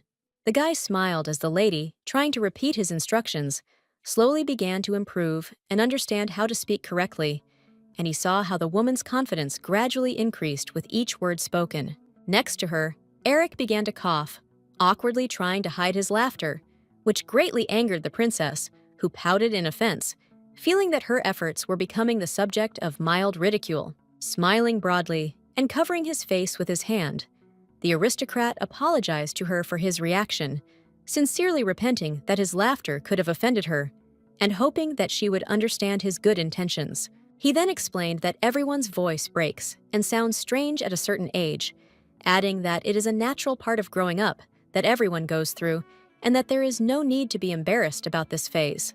Their hands were close on the bench, barely touching each other, creating an atmosphere of tenderness and closeness, as if the invisible connection between them was becoming stronger. Wanting to find out something else from the Count, Misa remembered the maid's phrase, which said that the lady had still been untouched by her husband as a wife, and this memory made her feel awkward and confused. The man stared in surprise as the lady lifted her legs and showed them to him, spreading them apart as if to demonstrate her boldness and independence, which left him amazed at the unexpected turn of events. Instantly, the nobleman's face turned red. Even his ears turned noticeably red, revealing his embarrassment and surprise at such a frank gesture from the lovely princess. With his hands, he tightly squeezed the lady's knees, not allowing her to spread them any further and show her cherished feminine place, trying to maintain an atmosphere of nobility and respect in this intimate moment. The lady persistently asked if he was going to confirm his marriage, otherwise she could at any moment be returned to the king, a cruel tyrant, which caused fear and anxiety in her soul for her own fate. Eric muttered that he needed more time to make a decision and claim his wife in bed, realizing the complexity and responsibility of this step, after which the man turned to the lady of his heart and suggested that they get to know each other better, assuring him that this would help him get rid of the discomfort arising from the ambiguity of their relationship and to more deeply understand her feelings and desires. Rising from his seat, Eric invited the lady to stroll around the greenhouse and enjoy the plants, hoping that this would help create a more relaxed atmosphere and ease the tension between them. Despite her doubts, Misa extended her elegant little hand, trusting Eric and hoping that a walk through the greenhouse would help her overcome her inner fears and feel more confident. The two of them walked forward, slowly, enjoying each other's company and the silence of the greenhouse, where the smells of beautiful flowers and greenery created an atmosphere of comfort and tranquility. When asked if it was true that the princess was uncomfortable walking, Miesa smiled slyly, with a blush on her cheeks, as if hinting that, perhaps, awkwardness was just part of her charm and femininity. Amazed, Eric declared that the maiden had managed to fool them all by feigning an awkward gait, and now he was surprised to realize how cunningly and skillfully she hid her true grace. It was difficult for the lady to explain to her husband why she had to do this and pretend to be a fool, because the lady was afraid that frankness could ruin their relationship and cause mistrust between them. Without thinking twice, the beauty stretched her arms out in front of her and stopped, wanting to be picked up and carried, hoping in this way to express her fragility and desire to be protected. Eric gently picked up his wife in his arms and noticed that she had taken a long walk that day, which was something to be happy about, as it gave her freshness and energy, and their relationship was becoming stronger and stronger. Tired, Miesa closed her eyes, intending to take a little nap. The Count was a much better man than she could have previously thought, and her heart was filled with warmth and gratitude that he was the one next to her. The day before the wedding, the woman in white sat in a chair, immersed in a book about lovers who touched lips and bodies, merging into one, and dreamed of how soon she herself would feel passion in the arms of her lover. The priestess in glasses read a book and told the story of how the first wedding night between a man and a woman took place, sharing details of their tender reunion and exciting moments full of passion and anticipation. Listening to the monotonous speech of the priestess, the princess understood that the wedding night would be strange and unpleasant, leaving behind not only emotional experiences, but also physical pain in the stomach, which caused her anxiety and bewilderment. But now Misa understood that this was necessary to strengthen their marriage. Sitting on the bed, the lady hugged the pillow and watched her husband work with excitement, realizing that this was an important step in their life together. However, Eric constantly found various excuses and justifications to distract his wife from bed pleasures, which sometimes caused a feeling of discontent and misunderstanding, because she wanted to get closer to him and strengthen their connection. The man's hand trembled with the knife he was cutting meat with when the girl asked him when they would finally begin their marital duties, and he froze for a moment, realizing that this question was causing her to experience mixed feelings and anxiety. The girl's greatest fear was that the man would be upset and their relationship would shatter like fragile glass, forcing her to return to her cruel brother, whom she had so longed to leave. Eric called his wife's name when she fell silent without answering the question asked, and his voice sounded with a note of concern, reflecting a desire to understand her feelings and thoughts. Hugging the pillow, the beauty thought with horror that perhaps just being naked was not enough to arouse her husband, and this inspired fear that her attractiveness might not meet his expectations. The nobleman jumped up from his seat when the princess remained silent. Miesa only thought that she had sunk into despair, not knowing how to cope with the fears and doubts that had fallen upon her. Living in this place with kind people, her mother, husband, and smiling servants gave her great pleasure, and therefore the beauty understood that she had to confirm the marriage as soon as possible in order to preserve this harmony. The lady felt here as if she had returned to her childhood, when her mother was nearby, and other close people surrounded her with care and love, creating an atmosphere of comfort and tranquility. Eric shouted his wife's name loudly, and this woke her up from her reverie, returning her back to reality, where the girl could feel his care and presence. When asked about her health, the beauty only bowed her head down in disappointment, looking sadly at the floor, as if the words were stuck in her throat, not allowing her to express her true feelings. Feeling the warmth on her cheeks, she repeated the maid's phrase that hardly anyone would want to give their seed to someone like her, stupid and insecure. The surprised man, not believing his ears, persistently asked to repeat what was said, hoping that his doubts would be dispelled and that something other than sad words, full of uncertainty and doubt, would be heard. The surprised man, not believing his ears, persistently asked to repeat what was said, hoping that he would hear something other than sad words, full of uncertainty and doubt, and that this did not reflect the true feelings of his beloved. Eric sat down next to his wife and began to repeat the old idea that they still didn't know enough about each other for such intimacy, reminding them that time and trust played an important role in their relationship. The lady hastened to remind her husband of his own words about the importance of getting to know each other better in order to get rid of discomfort, because this is what will help them establish harmony in their relationship. Eric was glad that his bride still listened to him from time to time and asked if she really wanted to confirm their marriage, hoping for her honest answer and further development of their relationship. He was delighted with her consent, but noted that he should also prepare for their night together, which caused the princess to be perplexed and even slightly indignant. The lady frowned, because she had once been told that people, even when trying their hand at bedtime for the first time, were capable of showing incredible abilities, while her husband was so stubbornly embarrassed. Sitting on the bed in his slippers, the aristocrat held a candle in his hands and spoke about how they had many unresolved issues, including details concerning the maids from the palace. The candlestick was carefully placed on the nightstand, and the soft light of the flame brightly illuminated the room, creating an atmosphere of coziness and warmth, as if dancing to the rhythm of a quiet evening, filling the space with playful shadows and delicate shades. Trying to calm his wife, the man's hand gently rested on the woman's clenched fists, which were tightly clutching the fabric beneath them, as if seeking support in this tense moment. Eric suggested sharing important information before going to bed so that they could collaborate together, strengthening their bond and creating an atmosphere of trust. Deciding to start with something simple, the guy asked his wife about her favorite food, hoping that this conversation would help them get to know each other better and open up new facets of their relationship. Lost in thought, the lady suddenly admitted that she loved meat, which surprised her husband, who had always believed that her preferences lay in the realm of sweets, and made him wonder how well he really knew his wife. In response, Eric stated that he preferred vegetables and fruits, explaining that on the battlefield he often ate tasteless and meager dry rations, and this left him with a strong desire for fresher and healthier food. When asked if she felt stuffy, the lovely lady thought for a moment and finally ordered the guy to stop asking questions, preferring solitude in her thoughts. Eric couldn't help but laugh when he heard the voice from the girl's lips that sounded like his mother's, which caused him to be slightly surprised and bring back tender memories of his childhood. After which, coughing slightly into his fist, the man added that he liked it when the girl called him by name and asked her to repeat it again, hoping to hear the familiar sound that brought joy.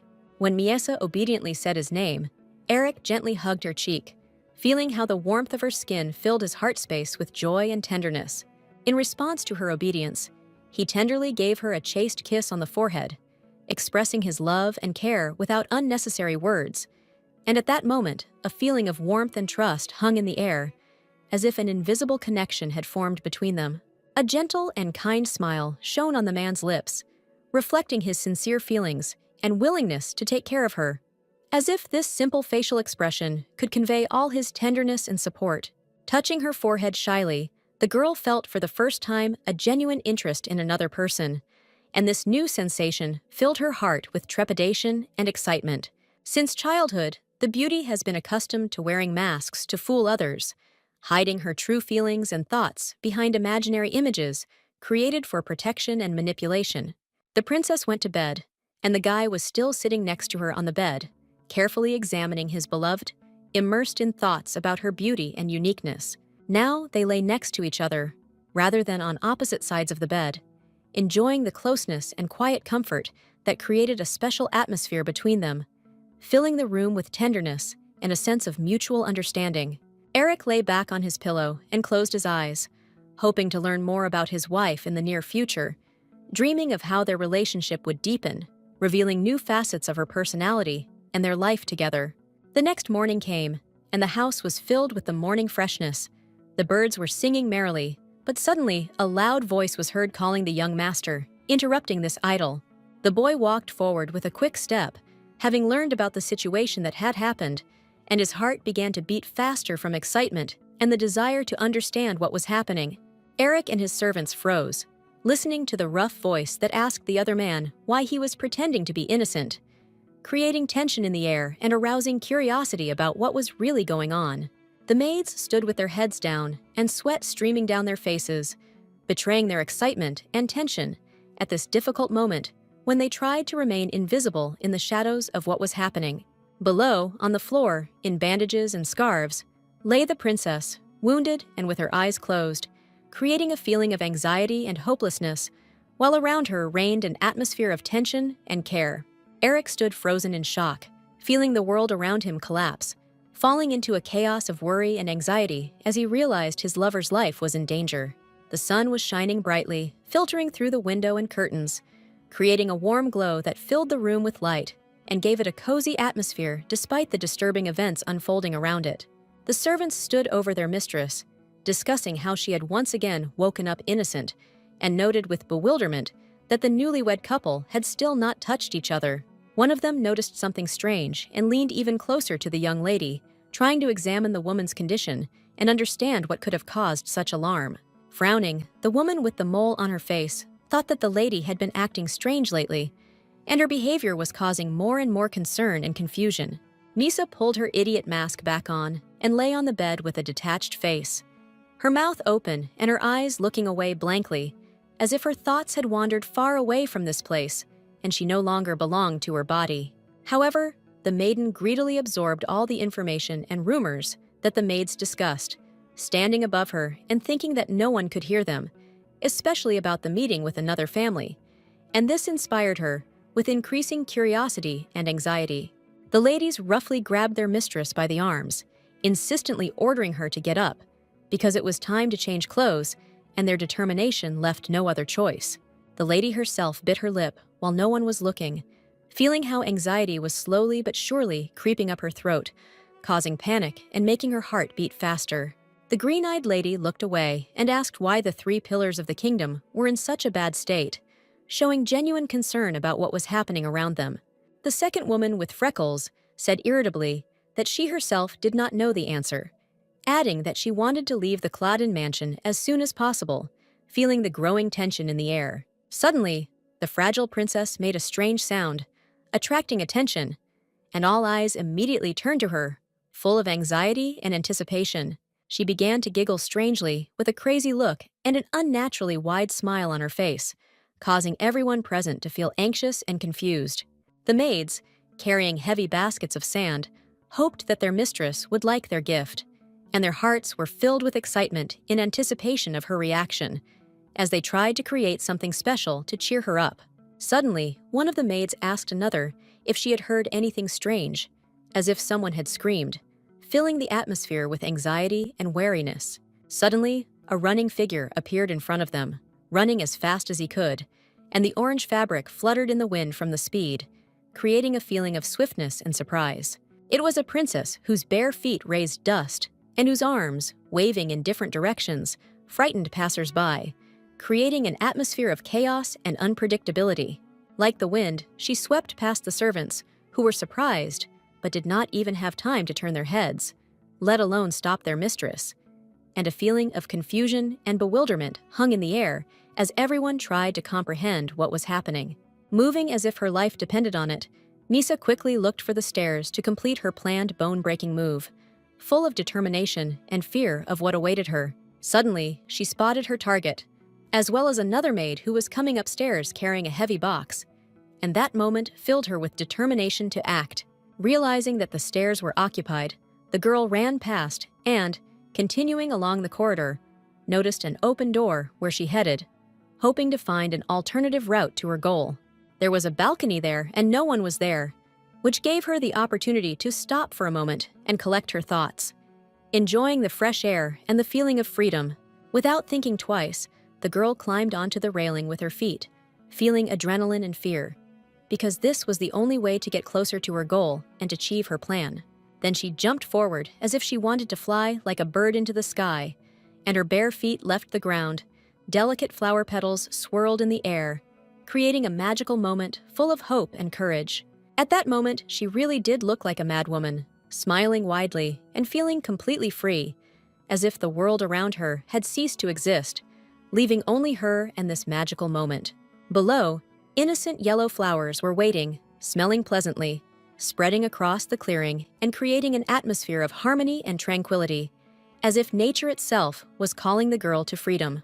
Mother sat by the patient's bedside and sternly scolded the maids for failing to keep an eye on their mistress and allowing her to commit such a stupid act, expressing concern and disappointment at their inaction.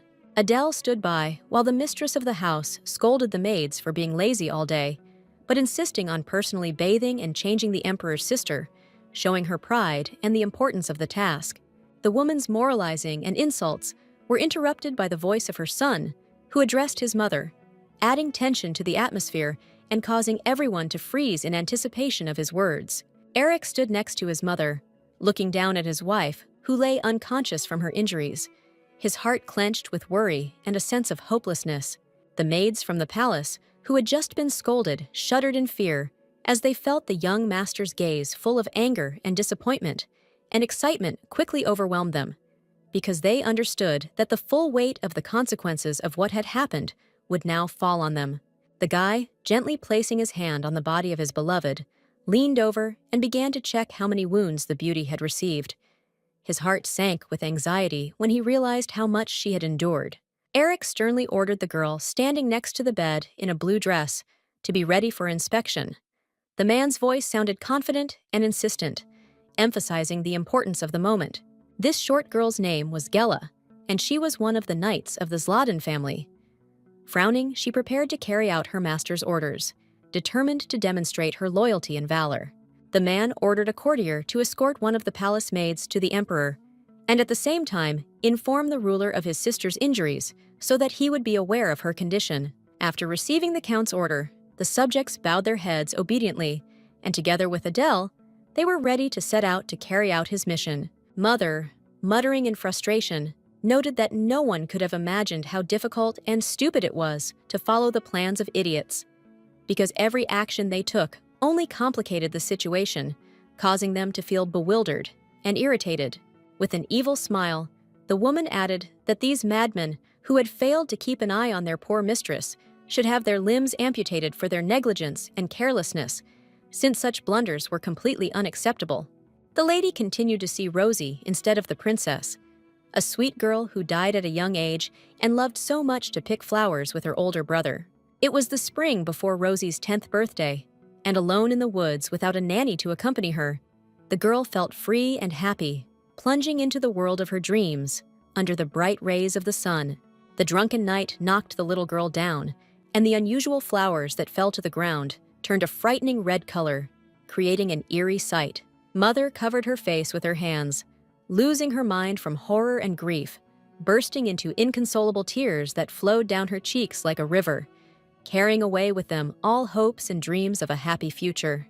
The knight who hit the girl was found guilty and faced severe punishment. As a result, his family and the old people and children who were involved in this tragedy suffered the same fate, filling the hearts of people with sorrow and anger. The guillotine descended with a deafening sound, sparing no one, as if it were bringing with it a terrible sentence that terrified everyone nearby. Margrave harshly criticized his wife's attitude, and soon a loud quarrel broke out between them, full of mutual reproaches and emotions, in which not only words of insult were heard, but also deep discontent, giving rise to questions about love. Since then, the father distanced himself from the mother, and they found themselves on different sides, each in their own silence, filled with innuendo and pain, which only increased the gap between them. And that day, the mother seemed to lose her mind again, seeing how the princess almost died. Her heart was filled with horror, and she lost control of herself, plunging into panic and fear for the life of her daughter. Eric called his mother, not wanting her to interfere, and loudly stated that this was his wife's personal business, emphasizing that their relationship was no one else's business. Finally, the doctor finished his examination and announced that a bruise had been found on the girl's right wrist, which, although not dangerous, still caused concern about her condition. Modestly adjusting her hair, the girl declared that she had done everything possible to cure the princess, and now she was beginning to recover, filling everyone with hope and joy. Taylor sighed in relief, closed her eyes and placed her hand on her chest, feeling the tension and fear gradually disappear, replaced by a feeling of hope and calm. Before leaving, the woman leaned over the girl, sympathizing with her for having to suffer so much, and then agreed with her son, allowing him to decide matters with his wife on his own. The young healer folded her hands in front of her and quietly muttered that she would leave too, as if in agreement that it was time to leave this place. However, Eric stopped the girl in a cold tone, asking if there really weren't any other serious wounds on the beauty's body, his voice betraying anxiety and distrust. The doctor immediately admitted that she had noticed old scars that she had not been able to heal due to time, but she was not going to tell anyone about it so as not to ruin their reputation. The girl opened her mouth in surprise when the Count appointed her as the one responsible for the princess's health, not expecting such an important appointment, and the enormous responsibility that fell on her shoulders, making her heart beat faster with excitement. With a suitcase in his hands, the doctor was roughly pushed out the door, not wanting to listen to his further speeches and arguments, leaving the man in bewilderment and confusion. His efforts and professional skills were of no importance. Eric closed the door behind her and was left alone with his wife, plunging into a silence full of unresolved issues and growing tension, while his thoughts rushed between caring for her and worrying about his health. Misa stubbornly opened her eyes, but the guy was not so easy to deceive, which he immediately stated, noticing her attempts to pretend to be asleep, and with a slight grin, added that he knew perfectly well when she was actually awake. The lady's hand was shaking, betraying her excitement, and it was in a plaster cast so that the limb would remain in one position and the bones could heal properly, which gave the image a touch of vulnerability and fragility. Eric turned to face his wife and asked about the reason for her fall from the balcony, his voice sounding anxious and full of concern as he wanted to understand what happened and how to help her. The man sighed heavily, realizing that he still hadn't received an answer, and, closing his eyes tiredly, he felt a wave of disappointment and helplessness wash over him. The nobleman sat down on the bed next to the patient and reassured her, saying that she could tell him everything that was in her heart, and in return, he promised not to be angry, creating an atmosphere of trust and understanding. The lady stammered, embarrassed, that there was a reason for that, trying to explain her actions, but not knowing how to choose the right words to be understood. She felt anxiety growing inside, and a desire to convey to him the importance of her decisions. Listening to the indistinct muttering and not receiving a clear answer, Eric put his hand to his temple, feeling a headache from helplessness and fatigue rolling in. Realizing that every moment of this conversation only aggravated the internal tension. After this, he firmly ordered his beloved to never hurt herself again in her life, his voice sounding decisive, full of care and concern for her well-being. The girl shuddered in surprise when the guy approached and shouted loudly that she could do whatever she wanted, break everything, but under no circumstances should she harm herself. Eric demanded a promise from her that she would not even think of doing such stupid things again, his voice sounding stern, emphasizing the importance of his words and his concern for the woman's well-being. The frightened lady hugged the blanket to herself and promised that she would do so, her beautiful voice trembling with excitement, and her eyes full of determination not to repeat her previous mistakes. Seeing that the girl wanted to tell him something, Eric asked her, and she, a little embarrassed, answered whether the girl would now be her servant, thinking about how this would affect their relationship and life in general. Miesa listened with delight as her husband wanted to appoint a lady healer as her servant, who was well-educated and could heal any injury, glad that there would be someone nearby who could help her and provide care. Moreover, despite her cute appearance, the girl was quite strong and could easily deal with a pack of wolves, causing admiration for her courage and determination. Staring at the ceiling, the nobleman added that the lady was also difficult to bribe and was loyal to her masters, demonstrating a steadfastness and devotion that inspired respect. Wanting to lighten the mood of his beloved, Eric reminded the maiden of the knight who guarded their chambers, adding a touch of humor and lightness to their conversation to ease the tension. Now he will guard their western wing from foreign criminals, protecting peace and safety, and giving confidence that there will always be peace in their home. After losing 2 fingers, the man now used his left hand to fight with a sword, displaying incredible willpower and skill despite his limitations. The girl began to play with her fingers, taking offense, and her face filled with playfulness, as if she was trying to distract herself from worries and problems, immersing herself in the world of her small joys. The beauty beamed with happiness when she heard that her husband had taken a break from work to spend time with her, and her heart filled with joy and anticipation, as if she once again felt the warmth of their closeness and the importance of their moments together. Gently adjusting his wife's hair, the guy added that he would leave in the morning to resolve important issues, but would return to her immediately after, assuring her of his love and care. Misa blushed and opened her mouth shyly, not putting on her usual masks and letting her emotions take over. Sincere feelings were reflected in her eyes, creating an atmosphere of vulnerability and frankness. The girl happily murmured that this meant he would be able to tell her more interesting stories, and her eyes sparkled with curiosity and anticipation of the new adventures she could experience with him. Misa playfully pulled her husband's expensive clothes, reminding him of his marital duty, and her gentle voice sounded with a slight hint, full of expectation and tenderness.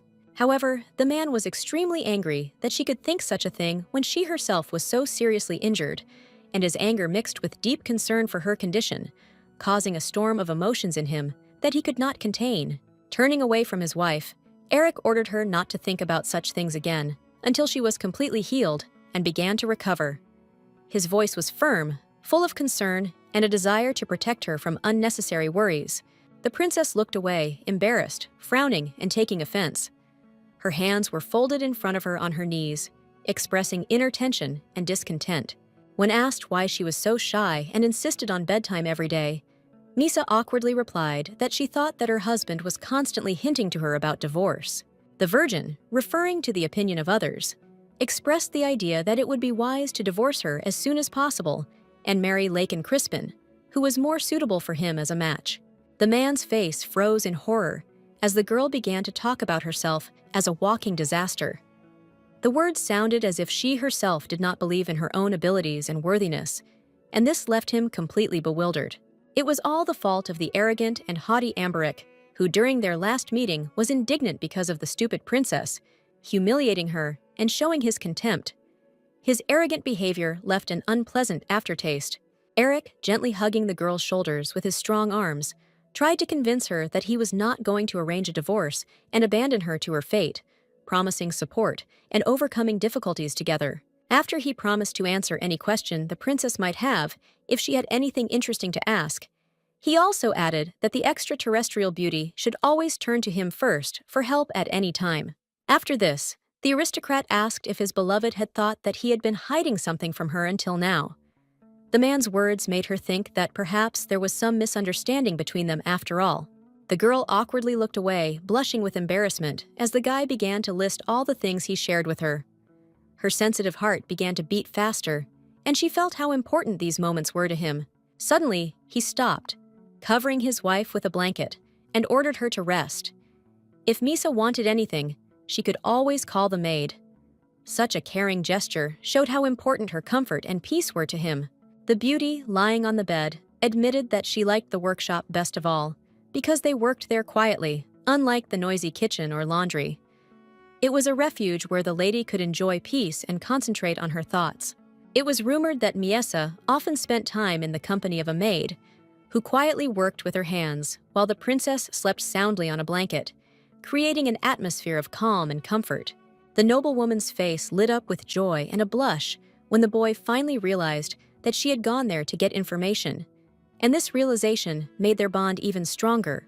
People often said different things in front of her, thinking that she did not understand anything, and thus revealed their dirty secrets, not realizing that she was listening attentively and noticing everything.